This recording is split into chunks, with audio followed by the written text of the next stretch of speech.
ਕਹਿੰਦੇ ਵੀ ਜਦੋਂ ਬੰਦਾ ਪਿੰਡ ਚੋਂ ਬਾਹਰ ਨਿਕਲ ਕੇ ਕੋਈ ਗਲਤ ਕੰਮ ਕਰਦਾ ਤੇ ਪਿੰਡ ਬਦਨਾਮ ਹੁੰਦਾ, ਸ਼ਹਿਰ ਚੋਂ ਨਿਕਲ ਕੇ ਕਰਦਾ ਤੇ ਸ਼ਹਿਰ ਹੁੰਦਾ, ਜਦੋਂ ਮੁਲਕ ਚੋਂ ਨਿਕਲਦਾ ਤਾਂ ਪੂਰਾ ਮੁਲਕ ਬਦਨਾਮ ਹੁੰਦਾ। ਤੁਹਾਡੇ ਵਰਗੇ ਵੀਰ ਸਾਡੇ ਵਰਗੇ ਜਦੋਂ ਪੱਗਾਂ ਬੰਨ੍ਹ ਕੇ ਘੁੰਮਦੇ ਤੇ ਕੋਈ ਐਸੀ ਨਿਊਜ਼ ਬਾਹਰ ਆਉਂਦੀ ਹੈ ਤਾਂ ਸਾਨੂੰ ਉਹਨੂੰ ਡਿਫੈਂਡ ਕਰਨਾ ਔਖਾ ਹੋ ਜਾਂਦਾ। ਕੋਈ ਬੰਦਾ ਇਸ ਕੰਮ ਦੇ ਵਿੱਚ ਪੈਂਦਾ ਹੈ ਨਾ, ਉਹਨੂੰ ਲਾਈਫ ਵੀਡੀਓ ਗੇਮ ਵਾਂਗੂ ਲੱਗਦੀ ਹੈ। ਜੇ ਇੱਕ ਵਾਰੀ ਦੁਸ਼ਮਣੀ ਪੈ ਗਈ ਕਿਸੇ ਨਾਲ ਤੇ ਉਹ ਮਲਟੀਪਲਾਈ ਹੋਣਾ ਕੰਮ, ਤੇ ਟੱਬਰ ਦੇ ਟੱਬਰ ਉੱਜੜ ਜਾਂਦੇ ਨੇ। ਜਿੱਦਾਂ ਆਪਣੀ ਯੰਗ ਜਨਰੇਸ਼ਨ ਆ, ਜੇ ਆਪਾਂ ਟੌਪ ਦੇ ਬੰਦਿਆਂ ਦੀ ਗੱਲ ਕਰੀਏ ਜਾਂ A ਲੈਵਲ ਕੈਟਾਗਰੀ ਦੇ, ਜਿਹੜੇ ਵਿੱਕੀ ਗੌਂਡਰ ਦਾ ਨਾਂ ਕਿਹਨੂੰ ਨਹੀਂ ਪਤਾ। ਬਿਲਕੁਲ। ਉਹਦੇ ਫਾਦਰ ਸਾਹਿਬ ਕਹਿੰਦੇ ਵੀ ਚੱਲਦੀ ਟ੍ਰੇਨ ਦੇ ਅੱਗੇ ਆ ਕੇ ਉਹਨਾਂ ਨੇ ਆਪਣੀ ਜੀਵਨ ਲੀਲਾ ਖਤਮ ਕੀਤੀ। ਸਿਰਫ ਫਿਲਮਾਂ ਬਣਦੀਆਂ ਨੇ, ਠਾਠਾ ਦਿਖਾਉਂਦੇ ਨੇ, ਉਦੋਂ ਬਾਅਦ ਦੀ ਕਹਾਣੀ ਕੋਈ ਨਹੀਂ ਦੱਸਦਾ। ਕਿ ਫੇਸਬੁੱਕ 'ਤੇ ਬੜਾ ਕੁਛ ਇਮੇਜ ਕ੍ਰੀਏਟ ਕੀਤੀ ਜਾਂਦੀ ਕਿ ਪੰਜਾਬ ਰਹਿਣ ਵਾਲਾ ਨਹੀਂ ਰਹਿ ਗਿਆ, ਪੰਜਾਬ ਦੇ ਵਿੱਚ ਆਹ ਹਾਲਾਤ ਹੋ ਗਏ, ਉਹ ਹਾਲਾਤ ਹੋ ਗਏ। ਪੰਜਾਬ ਗੁਰਾਂ ਦੇ ਨਾਂ 'ਤੇ ਵੱਸਦਾ ਸੀ ਤੇ ਹਮੇਸ਼ਾ ਵੱਸਦਾ ਰਹੂਗਾ। ਮੈਨੂੰ ਯਾਦ ਹੈ ਅਸੀਂ ਜਦੋਂ ਨਿੱਕੇ ਨਿੱਕੇ ਹੁੰਦੇ ਤੇ ਸਾਰਾ ਦਿਨ ਬਾਹਰ ਖੇਡਦੇ ਰਹਿੰਦੇ ਸੀ ਛੁੱਟੀ ਵਾਲੇ ਦਿਨ, ਤੇ ਸਾਡੇ ਮਾਪਿਆਂ ਨੂੰ ਕਦੀ ਇੰਨੀ ਟੈਨਸ਼ਨ ਨਹੀਂ ਹੁੰਦੀ ਕਿ ਸਾਡਾ ਬੱਚਾ ਗਿਆ ਹੈ ਤੇ ਕਿੱਥੇ ਗਿਆ। ਅੱਜ ਤੁਸੀਂ ਆਪਣੇ ਬੱਚੇ ਨੂੰ ਆਪਣੇ ਘਰ ਤੋਂ ਬਾਹਰ, ਮੈਨੂੰ ਲੱਗਦਾ ਘਰ ਤੋਂ ਬਾਹਰ ਤਾਂ ਛੱਡੋ, ਘਰ ਦੇ ਵਿਹੜੇ 'ਚ ਵੀ ਜੇ ਖੇਡਦਾ ਹੋਊਗਾ ਤੇ ਤੁਹਾਡਾ ਅੰਦਰ ਜਾਣ ਨੂੰ ਜੀ ਨਹੀਂ ਕਰਨਾ। ਤੁਹਾਡਾ ਧਿਆਨ ਤੁਹਾਡੇ ਬੱਚੇ 'ਚ ਹੋਊਗਾ, ਹਾਲਾਂਕਿ ਭਾਵੇਂ ਗੇਟ ਲੌਕ ਹੋਵੇ। ਕਾਲਜਾਂ ਯੂਨੀਵਰਸਿਟੀਆਂ ਦੇ ਵਿੱਚ ਜਾਂਦੇ, ਜਿੱਦਾਂ ਤੁਸੀਂ ਵਿੱਕੀ ਗੌਂਡਰ ਦਾ ਨਾਂ ਲਿਆ, ਆਪਾਂ ਬੜੇ ਸਾਰੇ ਇੱਦਾਂ ਦੇ ਨਾਮ ਆ ਜਿਹੜੇ ਆਪਾਂ ਲੈ ਸਕਦੇ ਹਾਂ। ਦਵਿੰਦਰ ਬੰਬੀਹਾ, ਵਿੱਕੀ ਗੌਂਡਰ, ਹੋਰ ਵੀ ਪਤਾ ਨਹੀਂ ਜਿੰਨੇ ਵੀ ਨਾਂ ਆ, ਲਾਰੈਂਸ ਬਿਸ਼ਨੋਈ ਆ ਜਿਹੜਾ ਅੱਜ ਕੱਲ੍ਹ ਪੂਰਾ, ਜਿਹਦਾ ਨਾਮ ਜਿਹੜਾ ਆ ਉਹ ਪੂਰਾ ਕ੍ਰਾਈਮ ਦੀ ਦੁਨੀਆ 'ਚ ਦੇ ਵਿੱਚ ਬੋਲਿਆ ਜਾਂਦਾ ਆ। ਜਿੰਨੇ ਵੀ ਨਾਂ ਆ, ਇਹ ਨਾਮ ਲਾਈਮਲਾਈਟ ਦੇ ਵਿੱਚ ਉਦੋਂ ਆਏ ਜਦੋਂ ਇਹਨਾਂ ਨੇ ਕਾਲਜਾਂ ਦੇ ਵਿੱਚ ਜਾ ਕੇ, ਤੇ ਅੱਜ ਦੇਖ ਲਓ ਕਿ ਕਿੱਥੇ ਆ। ਬਹੁਤ ਸਾਰਿਆਂ ਦਾ ਅੰਤ ਜਿਹੜਾ ਉਹ ਇੱਕ ਗੋਲੀ ਨਾਲ ਹੋਇਆ, ਪਰ ਉਹ ਬੰਦਾ ਤੁਰ ਗਿਆ। ਉਸ ਤੋਂ ਬਾਅਦ ਉਹਦੇ ਜਿਹੜੇ ਪਰਿਵਾਰ ਆ ਉਹ ਵੀ ਪੂਰੀ ਤਰ੍ਹਾਂ ਰੁਲ ਗਏ। ਕਾਰਨ ਕੋਈ ਵੀ ਹੋਵੇ, ਪਰ ਉਹ ਬੰਦਾ ਜਹਾਨੋਂ ਤੁਰ ਗਿਆ। ਤੇ ਜਿਸ ਬੰਦਿਆਂ ਨੇ ਉਹਨੂੰ ਮਾਰਿਆ, ਉਸ ਤੋਂ ਬਾਅਦ ਉਹਦਾ ਜਿਹੜਾ ਆ ਨਾ ਲਾਈਵ ਸੁਣਨ ਵਾਲਾ, ਉਹਨੇ ਕਿਹਾ ਕਿ ਇਹ ਵੀ ਬਰਬਾਦ ਹੋਇਆ ਤੇ ਬਰਬਾਦ ਅਸੀਂ ਵੀ ਹੋਏ। ਸਤਿ ਸ਼੍ਰੀ ਅਕਾਲ ਦੋਸਤੋ, ਸਵਾਗਤ ਇੱਕ ਵਾਰ ਫਿਰ ਤੋਂ ਦ ਸਿੱਧੂ ਸ਼ੋਅ ਦੇ ਵਿੱਚ। ਜਿਸ ਤਰੀਕੇ ਨਾਲ ਤੁਸੀਂ ਜਾਣਦੇ ਹੋ ਕਿ ਅਸੀਂ ਹਰ ਹਫਤੇ ਇਸ ਪੋਡਕਾਸਟ ਦੇ ਵਿੱਚ ਕੁਝ ਅਹਿਮ ਮਸਲਿਆਂ 'ਤੇ ਗੱਲਬਾਤ ਕਰਦੇ ਹਾਂ। ਕੁਝ ਐਸੇ ਮਸਲੇ ਜਿਹੜੇ ਸਾਡੇ ਨਾਲ, ਪੰਜਾਬ ਨਾਲ, ਪੰਜਾਬੀਅਤ ਨਾਲ ਜੁੜੇ ਹੁੰਦੇ ਆ। ਅਤੇ ਅੱਜ ਦਾ ਜਿਹੜਾ ਮੁੱਦਾ ਆ ਇਹ ਵੀ, ਕਿਉਂਕਿ ਜੇ ਅਸੀਂ ਪੰਜਾਬ ਦੀ ਗੱਲ ਕਰੀਏ, ਚਾਹੇ ਵਿਦੇਸ਼ਾਂ ਦੀ ਗੱਲ ਕਰੀਏ, ਪੰਜਾਬੀ ਜਿਹੜੇ ਹਰ ਥਾਂ ਝੰਡੇ ਗੱਡ ਰਹੇ ਆ, ਪਰ ਇੱਕ ਜਿਹੜਾ ਹੋਰ ਝੰਡਾ ਸਾਡੇ ਨਾਂ 'ਤੇ ਲੱਗ ਰਿਹਾ, ਉਹ ਆ ਕ੍ਰਾਈਮ ਦਾ, ਕਿ ਅਸੀਂ ਦਿਨੋਂ ਦਿਨ ਜਿਹੜੇ ਆ ਪੰਜਾਬੀ ਕ੍ਰਾਈਮ ਵੱਲ ਜਾ ਰਹੇ ਆ। ਇਸ ਮੁੱਦੇ 'ਤੇ ਅੱਜ ਗੱਲਬਾਤ ਕਰਾਂਗੇ, ਅਤੇ ਮੇਰੇ ਨਾਲ ਮੇਰਾ ਵੀਰ ਜੱਸੀ, ਆਓ ਗੱਲਬਾਤ ਕਰਦੇ ਹਾਂ। ਬਾਈ ਜੀ ਪਿਆਰ ਭਰੀ ਸਤਿ ਸ਼੍ਰੀ ਅਕਾਲ, ਸਵਾਗਤ ਜੀ ਤੁਹਾਡਾ ਪ੍ਰੋਗਰਾਮ ਦੇ ਵਿੱਚ। ਸਾਰਿਆਂ ਦੀ ਜੀ ਬਹੁਤ ਬਹੁਤ ਸਵਾਗਤ, ਸਾਰੇ ਲਿਸਨਰਸ ਦਾ ਜੀ। ਅਤੇ ਜਿੱਦਾਂ ਕਿ ਆਪਾਂ ਡਿਸਕਸ ਕਰਦੇ ਸੀਗੇ ਆਉਂਦੇ ਹੋਏ ਰਾਹ ਦੇ ਵਿੱਚ ਵੀ ਜੀ, ਕਿ ਕ੍ਰਾਈਮ ਰੇਟ ਦੇ ਵਿੱਚ ਟੈਕਨੋਲੋਜੀ ਦੇ ਨਾਲ ਕਾਫੀ ਇਜ਼ਾਫਾ ਹੋਇਆ, ਅਤੇ ਕਿਤੇ ਨਾ ਕਿਤੇ ਵਿੱਚ ਆਪਣੇ ਭਾਈਚਾਰੇ ਦਾ ਵੀ ਇਹ 'ਚ ਯੋਗਦਾਨ ਹੈਗਾ। ਬਿਲਕੁਲ। ਅਤੇ ਉਸ ਮੁੱਦੇ 'ਤੇ ਗੱਲ ਕਰਨੀ ਬਹੁਤ ਜ਼ਰੂਰੀ ਹੈ, ਕਿਉਂਕਿ ਇਹ ਤੋਂ ਪਹਿਲੇ ਕਿ ਬਹੁਤ ਲੇਟ ਹੋ ਜਾਏ, ਇਹਨੂੰ ਠੱਲ ਪੈਣੀ ਬਹੁਤ ਜ਼ਰੂਰੀ ਹੈ। ਕਿਉਂਕਿ ਕਹਿੰਦੇ ਵੀ ਜਦੋਂ ਬੰਦਾ ਪਿੰਡ ਚੋਂ ਬਾਹਰ ਨਿਕਲ ਕੇ ਕੋਈ ਗਲਤ ਕੰਮ ਕਰਦਾ ਤੇ ਪਿੰਡ ਬਦਨਾਮ ਹੁੰਦਾ, ਸ਼ਹਿਰ ਚੋਂ ਨਿਕਲ ਕੇ ਕਰਦਾ ਤੇ ਸ਼ਹਿਰ ਹੁੰਦਾ, ਜਦੋਂ ਮੁਲਕ ਚੋਂ ਨਿਕਲਦਾ ਤਾਂ ਪੂਰਾ ਮੁਲਕ ਬਦਨਾਮ ਹੁੰਦਾ। ਅਤੇ ਤੁਹਾਡੇ ਵਰਗੇ ਵੀਰ ਸਾਡੇ ਵਰਗੇ ਜਦੋਂ ਪੱਗਾਂ ਬੰਨ੍ਹ ਕੇ ਘੁੰਮਦੇ ਤੇ ਕੋਈ ਐਸੀ ਨਿਊਜ਼ ਬਾਹਰ ਆਉਂਦੀ ਹੈ ਤਾਂ ਸਾਨੂੰ ਉਹਨੂੰ ਡਿਫੈਂਡ ਕਰਨਾ ਔਖਾ ਹੋ ਜਾਂਦਾ ਕਈ ਵਾਰੀ। ਬਿਲਕੁਲ, ਕਿਉਂਕਿ ਜਦੋਂ ਸਾਡੇ ਸਿਰ 'ਤੇ ਦਸਤਾਰ ਸੱਜੀ ਹੁੰਦੀ, ਮੈਂ ਅਕਸਰ ਇਹ ਗੱਲ ਕਰਦਾ ਹੁੰਦਾ। ਪਿੱਛੇ ਜੇ ਇੱਕ ਆਪਾਂ ਗੱਲ ਕੀਤੀ ਵੀ ਸੀਗੀ, ਕਿਉਂਕਿ ਪਿੱਛੇ ਜੇ ਇੱਕ ਸਾਡਾ ਵੀਰ ਆ, ਉਹ ਕਾਫੀ, ਉਹਦਾ ਆਪਾਂ ਨਾਂ ਤਾਂ ਨਹੀਂ ਲੈਂਦੇ ਅਜੇ, ਕਿਉਂਕਿ ਪੂਰੀ ਤਰ੍ਹਾਂ ਗੱਲਬਾਤ ਜੇ ਬਾਹਰ ਨਹੀਂ ਆਈ, ਤਾਂ ਕਰਕੇ ਮੈਂ ਨਾਮ ਲੈਣ ਤੋਂ ਗੁਰੇਜ਼ ਕਰਦਾ। ਪਰ ਕਈ ਐਸੀਆਂ ਐਗਜ਼ਾਮਪਲਾਂ ਆ ਕਿ ਕਈ ਜਦੋਂ ਪੱਗ ਬੰਨ੍ਹ ਕੇ ਜਿਸ ਕਿਸੇ ਦਾ ਨਾਮ ਲੱਗਦਾ ਨਾ, ਅਤੇ ਉਸ ਬੰਦੇ ਕਰਕੇ ਸਾਰੀ ਕੌਮ ਨੂੰ ਜੱਜ ਕੀਤਾ ਜਾਂਦਾ ਆ। ਉਹਦੀ ਜਗ੍ਹਾ 'ਤੇ ਮੈਂ ਵੀ ਹੋ ਸਕਦਾ, ਤੁਸੀਂ ਵੀ ਹੋ ਸਕਦੇ ਹੋ, ਕੋਈ ਵੀ ਪਰਸਨ ਹੋ ਸਕਦਾ। ਪਰ ਜਦੋਂ ਸਾਡੇ ਸਿਰ 'ਤੇ ਦਸਤਾਰ ਹੁੰਦੀ ਆ ਜਾਂ ਸਾਡੇ ਮਗਰ ਸਿੰਘ ਕੌਰ ਲੱਗਦਾ ਆ, ਉਦੋਂ ਜਿਹੜੀ ਸਾਡੀ ਰਿਸਪੋਂਸੀਬਿਲਿਟੀ ਬਹੁਤ ਜ਼ਿਆਦਾ ਵੱਧ ਜਾਂਦੀ। ਅਤੇ ਜਿਹੜਾ ਅੱਜ ਦਾ ਮੁੱਦਾ ਨਾ ਜੱਸੀ ਬਾਈ, ਉਹ ਇਸ ਕਰਕੇ ਕਰਨਾ ਜ਼ਰੂਰੀ ਆ, ਕਿਉਂਕਿ ਜਿੱਦਾਂ ਤੁਸੀਂ ਗੱਲ ਕੀਤੀ ਕਿ ਦਿਨੋਂ ਦਿਨ ਅਸੀਂ ਇਸ ਚੀਜ਼ ਵੱਲ ਖਿੱਚੇ ਜਾ ਰਹੇ ਹਾਂ। ਇਹਦੇ ਜਿਹੜੇ ਕਾਰਨ ਆ ਉਹਨਾਂ ਦੀ ਘੋਖ ਕਰਨੀ ਜ਼ਰੂਰੀ ਆ। ਅਤੇ ਅੱਜ ਉਹਨਾਂ ਕਾਰਨਾਂ ਦੀ ਗੱਲਬਾਤ, ਪਹਿਲੀ ਗੱਲ ਤਾਂ ਮੈਂ ਇਹ ਕਹਿ ਦੇਣਾ ਚਾਹੁੰਦਾ ਕਿ ਇਹ ਮੁੱਦਾ ਐਡਾ ਵੱਡਾ ਆ, 20-25-30 ਮਿੰਟ ਦੇ ਵਿੱਚ ਇਹ ਸੋਲਵ ਹੋਣ ਵਾਲਾ ਨਹੀਂ। ਪਰ ਅਸੀਂ ਆਪਣੀ ਮੱਤ ਦੇ ਮੁਤਾਬਕ ਇਹਦੀ ਕਾਰਨਾਂ ਦੀ ਅਤੇ ਸਲਿਊਸ਼ਨ ਦੀ ਗੱਲ ਕਰਾਂਗੇ। ਗੱਲ ਤੁਰਨੀ ਜ਼ਰੂਰੀ ਹੁੰਦੀ ਆ, ਅਤੇ ਉਹਦੇ ਕਰਕੇ ਆਪਾਂ ਗੱਲਬਾਤ ਕਰਨ ਲੱਗੇ ਹਾਂ। ਸਭ ਤੋਂ ਵੱਡਾ ਅਤੇ ਕਾਰਨ ਜਿਹੜਾ ਮੁੱਢਲਾ ਕਾਰਨ ਆ, ਉਹ ਕੀ ਮੰਨਦੇ ਹੋ ਤੁਸੀਂ ਇਹਦਾ? ਦੇਖੋ ਗੁਰਦੇਵ ਵੀਰੇ, ਸਿਆਣੇ ਕਹਿੰਦੇ ਜੇਤੂ ਫਰੀਦਾ ਜੇਤੂ ਅਕਲ ਲਤੀਫ, ਕਾਲੇ ਲਿਖ ਨਾ ਲੇਖ, ਹੂੰ ਆਪਣੇ ਗਿਰਵਾਨ ਮੇ ਸਿਰ ਨੀਵਾ ਕਰ ਦੇ। ਸਭ ਤੋਂ ਪਹਿਲੇ ਸਾਨੂੰ ਆਪਣੇ ਗਿਰਵਾਨ ਵਿੱਚ ਸਿਰ ਨੀਵਾ ਕਰਕੇ ਦੇਖਣਾ ਪੈਣਾ ਕਿ ਆਪਾਂ ਇਸ ਪਾਸੇ ਨੂੰ ਤੁਰੇ ਕਿਉਂ ਆ। ਸਭ ਤੋਂ ਪਹਿਲੇ ਮੈਂ ਇਹ ਗੱਲ ਦੱਸਣਾ ਚਾਹੁੰਦਾ ਕਿ ਕੋਈ ਵੀ ਕਮਿਊਨਿਟੀ ਦੀ ਜਿਹੜੀ ਰੇਸ਼ੀਓ ਆ, 90% ਬੰਦੇ ਇੱਦਾਂ ਦੇ ਹੁੰਦੇ ਜਿਹੜੇ ਰਿਐਕਟ ਹੀ ਨਹੀਂ ਕਰਦੇ, 5% ਸ਼ਰਾਰਤੀ ਤੱਤ ਹੁੰਦੇ ਅਤੇ 5% ਜੁਝਾਰੂ ਯੋਧੇ ਹੁੰਦੇ ਆ। ਉਹਨਾਂ ਦੇ ਬੇਸਿਸ ਉੱਤੇ ਕੋਈ ਵੀ ਕੌਮ ਦੀ ਜਿਹੜੀ ਆਪਾਂ ਸਟੈਟਿਕਸ ਤਿਆਰ ਕਰਦੇ ਹਾਂ, ਜਿੱਦਾਂ ਮਤਲਬ ਜੇ ਕਹੀ ਵੀ ਸਾਰੇ ਪੰਜਾਬੀ ਗਲਤ ਕੰਮ ਕਰਦੇ ਨਹੀਂ, ਪਰ ਉਹ ਜਿਹੜੇ 5% ਕਰਦੇ ਨੇ ਉਹਨਾਂ ਦੇ ਬੇਸਿਸ ਦੇ ਉੱਤੇ ਸਾਡੀ ਸਾਰੀ ਜਿਹੜੀ ਪੰਜਾਬੀ ਕੌਮ ਆ ਉਹਨੂੰ ਜੱਜ ਕੀਤਾ ਜਾਂਦਾ। ਸਪੈਸ਼ਲੀ ਜਦੋਂ ਅਸੀਂ ਐਸੇ ਮੁਲਕ 'ਚ ਰਹਿੰਦੇ ਹਾਂ ਜਿੱਥੇ ਲੋਕਾਂ ਨੂੰ ਇਹ ਵੀ ਨਹੀਂ ਪਤਾ ਹੈ ਕਿ ਜਿਹੜਾ ਬੰਦਾ ਪੱਗ ਬੰਨਦਾ ਉਹ ਸਿੱਖ ਹੈ, ਮੁਸਲਮਾਨ ਹੈ, ਕੌਣ ਹੈ। ਬਿਲਕੁਲ ਲੈਕ ਆਫ ਨੌਲੇਜ। ਇਸੇ ਚੀਜ਼ 'ਤੇ ਮੈਂ ਤੁਹਾਨੂੰ ਕਹਾਂਗਾ ਵੀ ਜਿਹੜੀ ਨੌਲੇਜ ਨਹੀਂ ਹੈਗੀ ਲੋਕਾਂ ਨੂੰ, ਉਹ ਕਾਫੀ ਇਸ ਚੀਜ਼ ਦੇ ਵਿੱਚ ਸਾਨੂੰ ਘਾਣ ਕਰ ਰਹੀ ਹੈ ਸਾਡਾ। ਅੱਛਾ ਜੀ। ਜਦੋਂ ਕੋਈ ਬੰਦਾ ਇਸ ਕੰਮ ਦੇ ਵਿੱਚ ਪੈਂਦਾ ਹੈ ਨਾ, ਉਹਨੂੰ ਲਾਈਫ ਵੀਡੀਓ ਗੇਮ ਵਾਂਗੂ ਲੱਗਦੀ ਹੈ। ਕਹਿੰਦੇ ਵੀ ਜੇ ਖੂਹ 'ਚ ਛਾਲ ਮਾਰਨੀ ਹੋਵੇ ਤਾਂ ਸਿਰਫ ਇੱਕੋ ਛਾਲ ਚਾਹੀਦੀ ਹੈ, ਪਰ ਜੇ ਖੂਹ 'ਚੋਂ ਨਿਕਲਣਾ ਹੋਵੇ ਤੇ 100 ਛਾਲਾਂ ਵੀ ਮਾਰ ਲਈ, ਨਿਕਲਿਆ ਨਹੀਂ ਜਾਂਦਾ। ਬਿਲਕੁਲ। ਜਿਹੜੀ ਗੋਲੀ ਹੈ ਜੀਵਨ ਦਾ ਅੰਤ ਹੈ, ਕਿਸੇ ਮਸਲੇ ਦਾ ਅੰਤ ਨਹੀਂ ਹੈ। ਠੀਕ ਹੈ ਨਾ। ਇਹ ਤੇ ਜੇ ਇੱਕ ਵਾਰੀ ਦੁਸ਼ਮਣੀ ਪੈ ਗਈ ਕਿਸੇ ਨਾਲ ਤੇ ਉਹ ਮਲਟੀਪਲਾਈ ਹੋਣਾ ਕੰਮ, ਤੇ ਟੱਬਰ ਦੇ ਟੱਬਰ ਉੱਜੜ ਜਾਂਦੇ ਨੇ। ਕਹਿੰਦੇ ਵੀ ਜਦੋਂ ਤੁਸੀਂ if you choose the way to revenge dig 2 graves, ਤੁਸੀਂ ਅਗਲੇ ਦਿਨ ਹੀ ਆਪਣੀ ਵੀ ਕਬਰ ਨਾਲ ਹੀ ਖੋਦ ਲਓ। ਬਿਲਕੁਲ। ਤੇ ਜਦੋਂ ਆਪਾਂ ਇਸ ਕ੍ਰਾਈਮ ਦੀ ਦੁਨੀਆ ਦੇ ਬਾਰੇ ਗੱਲ ਕਰਦੇ ਹਾਂ ਵੀ ਜਿੱਦਾਂ ਅੱਜ ਕੱਲ੍ਹ ਗੈਂਗਸਟਰਵਾਦ ਵੱਧ ਰਿਹਾ ਜਾਂ ਗਰੁੱਪਿਜ਼ਮ ਵੱਧ ਰਿਹਾ, ਲੋਕ ਇੱਕ ਦੂਜੇ ਨੂੰ ਬੜੀ ਨਫ਼ਰਤ ਕਰ ਰਹੇ ਆ, ਇਹ ਕੰਮ ਕਰਨਾ ਚਾਹੀਦਾ ਨਹੀਂ ਕਰਨਾ ਚਾਹੀਦਾ? ਪਹਿਲੇ ਆਪਾਂ ਇਸ ਚੀਜ਼ 'ਤੇ ਝਾਤ ਮਾਰਦੇ ਵੀ ਜਿਹੜੇ ਲੋਕ ਇਸ ਕੰਮ ਦੇ ਵਿੱਚ ਚਰਮ ਸੀਮਾ ਤੱਕ ਗਏ ਉਹਨਾਂ ਦਾ ਕੀ ਹਾਲ ਹੋਇਆ। ਜਿੱਦਾਂ ਆਪਣੀ ਯੰਗ ਜਨਰੇਸ਼ਨ ਆ, ਜੇ ਆਪਾਂ ਟੌਪ ਦੇ ਬੰਦਿਆਂ ਦੀ ਗੱਲ ਕਰੀਏ ਜਾਂ A ਲੈਵਲ ਕੈਟਾਗਰੀ ਦੇ, ਜਿਹੜੇ ਵਿੱਕੀ ਗੌਂਡਰ ਦਾ ਨਾਂ ਕਿ ਇਹਨੂੰ ਨਹੀਂ ਪਤਾ। ਬਿਲਕੁਲ। ਉਹਦੇ ਫਾਦਰ ਸਾਹਿਬ ਕਹਿੰਦੇ ਵੀ ਚੱਲਦੀ ਟ੍ਰੇਨ ਦੇ ਅੱਗੇ ਆ ਕੇ ਉਹਨਾਂ ਨੇ ਆਪਣੀ ਜੀਵਨ ਲੀਲਾ ਖਤਮ ਕੀਤੀ। ਉਹ ਮੈਂਟਲੀ ਅਪਸੈਟ ਹੋ ਗਏ ਸੀ ਉਹਦੇ ਇਨਕਾਊਂਟਰ ਤੋਂ ਬਾਅਦ 'ਚ। ਜੀ। ਕੀ ਉਸ ਇਨਸਾਨ ਦੇ ਉੱਤੇ ਬੀਤੀ ਹੋਏਗੀ ਜਿਹੜਾ ਖੁਦ ਚੱਲ ਕੇ ਗੱਡੀ ਦੇ ਅੱਗੇ ਆ ਗਿਆ? ਇਹ ਦੇਖੋ ਜੀ, ਇਹ ਚੀਜ਼ਾਂ ਕੋਈ ਨਹੀਂ ਦੱਸਦਾ। ਬਿਲਕੁਲ। ਸਿਰਫ ਫਿਲਮਾਂ ਬਣਦੀਆਂ ਨੇ, ਠਾਠਾ ਦਿਖਾਉਂਦੇ ਨੇ, ਉਦੋਂ ਬਾਅਦ ਦੀ ਕਹਾਣੀ ਕੋਈ ਨਹੀਂ ਦੱਸਦਾ। ਕਿੱਦਾਂ ਟੱਬਰ ਦੇ ਟੱਬਰ ਉੱਜੜ ਜਾਂਦੇ ਨੇ, ਕਿ ਵੀ ਪਿੱਛੇ ਉਹਨਾਂ ਦੇ ਬੱਚੇ ਜਿੰਦਾ ਲਾਸ਼ਾਂ ਬਣ ਕੇ ਰਹਿ ਜਾਂਦੇ ਨੇ, ਉਹਨਾਂ ਦੀ ਸਾਰੀ ਉਮਰ ਉਹ ਭਰਪਾਈ ਨਹੀਂ ਹੋ ਪਾਉਂਦੀ। ਉਸ ਬਾਰੇ ਕੋਈ ਗੱਲ ਨਹੀਂ ਕਰਦਾ। ਜਿੱਦਾਂ ਆਪਾਂ ਪਹਿਲੇ ਵੀ ਗੱਲ ਕਰਦੇ ਸੀ ਵੀ ਕਿਸੇ ਨੂੰ ਉਜਾੜ ਕੇ ਵਸਿਆ ਤੇ ਕੀ ਵਸਿਆ, ਤੇ ਕਿਸੇ ਨੂੰ ਰਵਾ ਕੇ ਹੱਸਿਆ ਤੇ ਕੀ ਹੱਸਿਆ। ਬਿਲਕੁਲ। ਐ ਨਾ ਹੁਣ ਕਈਆਂ ਨੇ ਕਹਿਣਾ ਕਿ ਇਹ ਬਾਹਰ ਬਹਿ ਕੇ ਜ਼ਿਆਦੀਆਂ ਇਹਨਾਂ ਨੂੰ ਗੱਲਾਂ ਆਉਂਦੀਆਂ, ਜੇ ਬਾਹਲਾ ਹੀ ਤੁਹਾਨੂੰ ਚੁੱਲ੍ਹ ਮੱਚਦੀ ਹੈ ਤਾਂ ਇੱਕ ਵਾਰੀ ਪੰਜਾਬ 'ਚ ਆਓ। ਮੈਂ ਐਰਕੀ ਪੰਜਾਬ ਗਿਆ ਨਾ, ਜੋ 5 ਸਾਲਾਂ ਦੇ ਵਿੱਚ ਫੇਸਬੁੱਕ 'ਤੇ ਬਹੁਤ ਕੁਛ ਕਿਹਾ ਜਾਂਦਾ ਵੀ ਪੰਜਾਬ ਹਾਂ, ਜਿਹੜਾ ਫੇਸਬੁੱਕ 'ਤੇ ਬੜਾ ਕੁਛ ਇਮੇਜ ਕ੍ਰੀਏਟ ਕੀਤੀ ਜਾਂਦੀ ਕਿ ਪੰਜਾਬ ਰਹਿਣ ਵਾਲਾ ਨਹੀਂ ਰਹਿ ਗਿਆ, ਪੰਜਾਬ ਦੇ ਵਿੱਚ ਆਹ ਹਾਲਾਤ ਹੋ ਗਏ, ਉਹ ਹਾਲਾਤ ਹੋ ਗਏ। ਪੰਜਾਬ ਗੁਰਾਂ ਦੇ ਨਾਂ 'ਤੇ ਵੱਸਦਾ ਸੀ ਅਤੇ ਹਮੇਸ਼ਾ ਵੱਸਦਾ ਰਹੂਗਾ। ਅੱਜ ਵੀ ਜਿੱਦਾਂ ਤੁਸੀਂ ਗੱਲ ਕੀਤੀ ਨਾ ਕਿ ਜਿਹੜੇ ਮਾੜੇ ਤੱਤ ਹੁੰਦੇ ਸੁਸਾਇਟੀ ਦੇ ਵਿੱਚ ਉਹ ਥੋੜ੍ਹੇ ਹੁੰਦੇ ਆ ਅਤੇ ਚੰਗੇ ਲੋਕ ਬਹੁਤੇ ਹੁੰਦੇ, ਅੱਜ ਵੀ ਪੰਜਾਬ 'ਚ ਉੱਦਾਂ ਦੇ ਹੀ ਹਾਲਾਤ ਆ। ਪਰ ਆਪਾਂ ਕੰਪੈਰੀਜ਼ਨ ਕਰਨਾ ਕਿ ਉਹ ਜਿਹੜੀ ਚੀਜ਼ ਆ ਵੱਧਦੀ ਕਿਉਂ ਜਾ ਰਹੀ ਆ, ਕਿਉਂਕਿ ਜਦੋਂ ਆਪਾਂ ਛੋਟੇ ਹੁੰਦੇ ਸੀ ਨਾ, ਮੈਂ ਉਦੋਂ ਜਿੱਦਾਂ ਆਪਾਂ ਫਿਲਮਾਂ ਦੇ ਵਿੱਚ ਵੇਖਦੇ ਸੀਗੇ ਕਿ ਨਕਲੀ ਜਿਹੜੇ ਦੇਸੀ ਕੱਟੇ ਆਉਂਦੇ ਆ, ਕਿਸੇ ਨੂੰ ਵੀ ਗੱਡੀਆਂ ਉਤਰਿਆ ਗੋਲੀ ਮਾਰ ਕੇ ਤੇ ਮੋਟਰਸਾਈਕਲ 'ਤੇ ਉਹ ਜਾਂਦੇ ਆ। ਇਹ ਚੀਜ਼ਾਂ ਕਦੀ ਪੰਜਾਬ 'ਚ ਸੁਣੀਆਂ ਨਹੀਂ ਸੀ, ਵੇਖੀਆਂ ਨਹੀਂ ਸੀ, ਖਬਰਾਂ 'ਚ ਨਹੀਂ ਸੀ ਸੁਣੀਆਂ। ਪਰ ਹੁਣ ਜਿਵੇਂ ਅੱਜ ਤੋਂ ਉਸ ਤੋਂ 15-20 ਸਾਲਾਂ ਦੀ ਅੱਜ ਦੀ ਗੱਲ ਕਰੀਏ, ਅੱਜ ਇੱਦਾਂ ਦੇ ਹਾਲਾਤ ਆ ਕਿ ਤੁਸੀਂ, ਮੈਨੂੰ ਯਾਦ ਹੈ ਅਸੀਂ ਜਦੋਂ ਨਿੱਕੇ ਹੁੰਦੇ ਅਤੇ ਸਾਰਾ ਦਿਨ ਬਾਹਰ ਖੇਡਦੇ ਰਹਿੰਦੇ ਸੀ ਛੁੱਟੀ ਵਾਲੇ ਦਿਨ, ਅਤੇ ਸਾਡੇ ਮਾਂ ਪਿਓ ਨੂੰ ਕਦੀ ਇੰਨੀ ਟੈਨਸ਼ਨ ਨਹੀਂ ਹੁੰਦੀ ਕਿ ਸਾਡਾ ਬੱਚਾ ਗਿਆ ਹੈ ਅਤੇ ਕਿੱਥੇ ਗਿਆ। ਉਹਨਾਂ ਨੂੰ ਪਤਾ ਸੀ ਵੀ ਜੇ ਇੱਥੇ ਨਹੀਂ ਹੈ ਤਾਂ ਗੁਆਂਢੀਆਂ ਘਰ ਹੋਊਗਾ, ਗਲੀ 'ਚ ਕਿਤੇ ਨਾ ਕਿਤੇ ਹੋਣਾ, ਖੇਡਦੇ ਹੁੰਦੇ ਆ। ਮੈਨੂੰ ਲੱਗਦਾ ਕਿ ਉਦੋਂ ਹਾਲਾਤ ਇੱਦਾਂ ਦੇ ਮਾਂ ਪਿਓ ਦੇ, ਜਿਹੜਾ ਆ ਜੇ ਇਹ ਨਹੀਂ ਵੀ ਉਹ ਬਾਹਲੇ ਬੇਪਰਵਾਹ ਹੁੰਦੇ ਸੀ, ਪਰ ਉਦੋਂ ਮਾਹੌਲ ਇੱਦਾਂ ਦਾ ਹੁੰਦਾ ਸੀ ਕਿ ਇੱਕ ਸਕੂਨ ਹੁੰਦਾ ਸੀ। ਅੱਜ ਤੁਸੀਂ ਆਪਣੇ ਬੱਚੇ ਨੂੰ ਆਪਣੇ ਘਰ ਤੋਂ ਬਾਹਰ, ਮੈਨੂੰ ਲੱਗਦਾ ਘਰ ਤੋਂ ਬਾਹਰ ਤਾਂ ਛੱਡੋ, ਘਰ ਦੇ ਵਿਹੜੇ 'ਚ ਵੀ ਜੇ ਖੇਡਦਾ ਹੋਊਗਾ ਤਾਂ ਤੁਹਾਡਾ ਅੰਦਰ ਜਾਣ ਨੂੰ ਜੀਅ ਨਹੀਂ ਕਰਨਾ, ਤੁਹਾਡਾ ਧਿਆਨ ਤੁਹਾਡੇ ਬੱਚੇ 'ਚ ਹੋਊਗਾ, ਹਾਲਾਂਕਿ ਭਾਵੇਂ ਗੇਟ ਲੌਕ ਹੋਵੇ।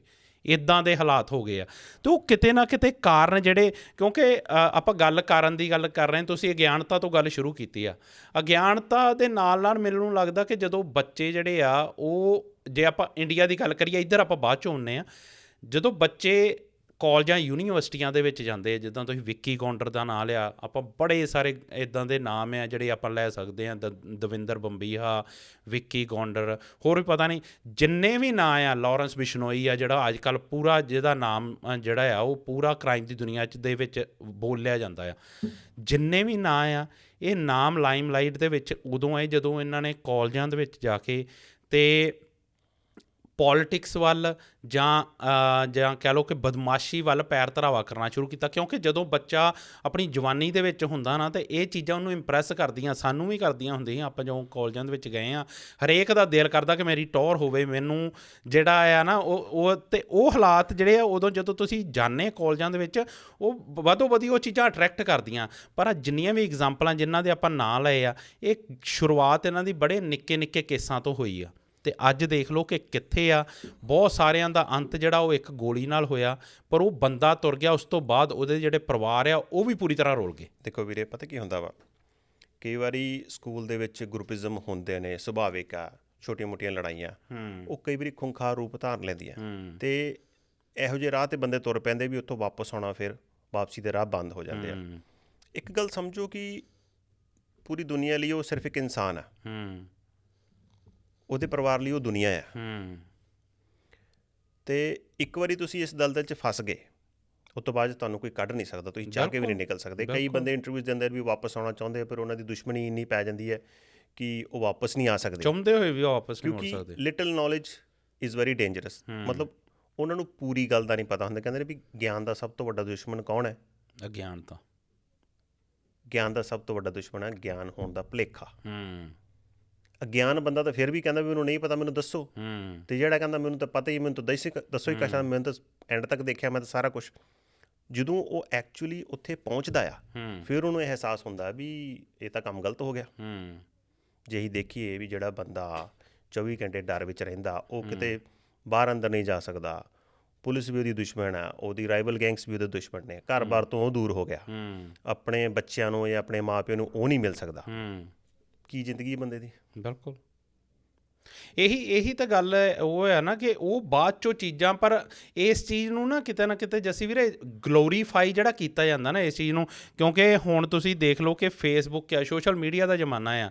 ਜਦੋਂ ਕੋਈ ਬੰਦਾ ਮਾਰਿਆ ਜਾਂਦਾ, ਉਸ ਤੋਂ ਬਾਅਦ ਜਦੋਂ ਜ਼ਿੰਮੇਵਾਰੀ ਉਹਦੀ ਲਈ ਜਾਂਦੀ ਹੈ ਕਿ ਅਸੀਂ ਇਹ ਬੰਦੇ ਨੂੰ ਗੱਡੀ ਚਾੜਿਆ ਆ, ਐਂ ਕੀਤਾ ਆ, ਐਂ ਮਤਲਬ ਬਹੁਤ ਕੁਛ ਉਸ ਪੋਸਟ ਦੇ ਵਿੱਚ ਉਹਦੇ ਥੱਲੇ ਕਮੈਂਟ ਪੜ੍ਹਨ ਵਾਲੇ ਹੁੰਦੇ ਆ। ਇੱਕ ਚੀਜ਼ ਹੋਰ ਤੁਸੀਂ ਨੋਟ ਕਰਿਓ ਜੀ, ਸਟਾਰਟ ਕਿੱਦਾਂ ਹੁੰਦੀ ਹੈ? ਵਾਹਿਗੁਰੂ ਜੀ ਕਾ ਖਾਲਸਾ, ਵਾਹਿਗੁਰੂ ਜੀ ਕੀ ਫਤਿਹ। ਜੀ ਕੀ ਫਤਿਹ। ਬਿਲਕੁਲ ਇਹ ਜੀ ਰਿਲੀਜੀਅਸ ਪੋਲਿਊਸ਼ਨ ਫੈਲਾਉਣ ਦੀ ਕੋਸ਼ਿਸ਼ ਆ ਵੀ ਤੁਸੀਂ ਕਿਸੇ ਚੀਜ਼ ਨੂੰ ਰਿਲੀਜਨ ਦੇ ਨਾਲ ਜੋੜ ਦਿਓ ਅਤੇ ਉਹਨੂੰ ਤੁਸੀਂ ਜਸਟੀਫਾਈ ਨਹੀਂ ਕਰ ਸਕਦੇ, ਹੈ ਨਾ। ਮੰਨ ਲਓ ਕਿਸੇ ਨੇ ਕਿਸੇ ਨਾਲ ਧੋਖਾਧੜੀ ਕਰ ਲਈ, ਕਿਸੇ ਦਾ 10-20 ਲੱਖ ਰੁਪਇਆ ਮਾਰ ਲਿਆ, ਆਪਾਂ ਕਹਿੰਦੇ ਵੀ ਚੱਲੇ ਤਾਂ ਪੈਸੇ ਵਾਪਸ ਦੇ ਦੇ ਅਤੇ ਕੰਮ ਸੈਟਲ ਹੋ ਜੂ, ਪਰ ਤੁਸੀਂ ਕਿਸੇ ਦਾ ਜੀ ਤੋਰਤਾ, ਉਹਨੂੰ ਵਾਪਸ ਲੈ ਆਓਗੇ? ਬਿਲਕੁਲ। ਉਸ ਚੀਜ਼ ਦਾ ਤੇ ਕੋਈ ਜਸਟੀਫਿਕੇਸ਼ਨ ਬੰਦਾ ਤੁਸੀਂ ਮੁੱਲ ਖਰੀਦ ਸਕਦੇ ਕਿਸੇ ਦਾ ਅਰਬਾਂ ਰੁਪਈਏ ਦੇ ਨਾਲ। ਉਸ ਚੀਜ਼ ਆਪਣੇ ਹੁਣ ਮੈਨੂੰ ਲੱਗਦਾ ਥੋੜ੍ਹਾ ਹੀ ਦਿਨ ਹੋਏ ਆ ਜਦੋਂ ਆਹ ਮੁੰਡਾ ਜਿਹੜਾ ਪੰਜਾਬੀ ਟਰੇਡਰ ਆ ਉਹ ਮਾਰਿਆ। ਆਪਾਂ ਨੂੰ ਨਹੀਂ ਪਤਾ ਗਲਤੀ ਕਿਹਦੀ ਆ ਉਹ, ਕਿਉਂਕਿ ਬੜਾ ਕੁਛ ਉਹਦਾ ਵੀ ਕਹਿੰਦੇ ਕਿ ਉਹਨੇ ਗੱਡੀ ਸਾਡੀ ਦੁਕਾਨ ਅੱਗੇ ਲਾਉਂਦਾ ਸੀ, ਪਤਾ ਨਹੀਂ ਆਪਾਂ ਨੂੰ ਜਿਹੜੇ ਮੁੱਢਲੇ ਕਾਰਨ ਨੇ ਆਪਾਂ ਨੂੰ ਨਹੀਂ ਪਤਾ। ਪਰ ਉਹ ਬੰਦਾ ਉਹਦੇ ਜੇ ਤੁਸੀਂ ਪੋਸਟਾਂ ਵੇਖੋ ਤਾਂ ਉਹ ਕਿਉਂਕਿ ਮਸ਼ਹੂਰ ਸੀ ਟਰੇਡਿੰਗ ਕਰਕੇ, ਉਹਦੀਆਂ ਪੋਸਟਾਂ 'ਤੇ ਮੇਰੇ ਥੋੜ੍ਹੇ ਦਿਨ ਪਹਿਲਾਂ ਹੀ ਉਹਦੇ ਛੋਟੇ ਛੋਟੇ ਬੱਚੇ ਹੋਏ ਆ, ਅਤੇ ਮੈਂ ਉਹ ਫੋਟੋ ਦੇਖਦਾ ਸੀ ਅਤੇ ਜ਼ਿਆਦਾਤਰ ਤਕਰੀਬਨ ਲੋਕਾਂ ਨੇ ਉਹ ਵਾਲੀ ਫੋਟੋ ਜਿਹ 'ਚ ਉਹਨੇ ਆਪਣੇ ਬੱਚੇ ਗੋਦੀ ਚੱਕੇ ਆ ਉਹ ਵਾਲੀ ਲਾਈ ਹੋਈ ਸੀ।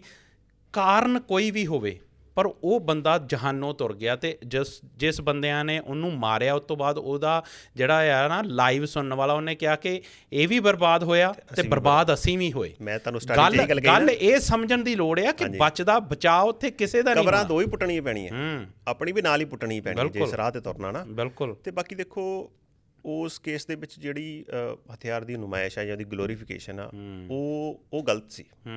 ਜੋ ਦੂਜੀ ਪਾਰਟੀ ਨੇ ਕੀਤਾ ਉਹ ਤਾਂ ਚਲੋ ਸ਼ਰੇਆਮ ਗਲਤ ਸੀ, ਬਟ ਇਹ ਹੁੰਦਾ ਵੀ ਜੇ ਤੁਹਾਡੇ ਕੋਲ ਹਥਿਆਰ ਆ, ਮੰਨ ਲਓ 45 ਬੋਰ ਦਾ ਉਹ ਕੁਛ ਸੀਗਾ ਨਾ, ਅਤੇ ਉਹ ਡਾਂਗਾ ਸੋਟੇ ਲੈ ਕੇ ਆ ਜਾਂਦੇ ਤਾਂ ਉਹ ਆਪਣੇ ਆਪ ਨੂੰ ਡਿਫੈਂਡ ਕਰ ਸਕਦਾ ਸੀ।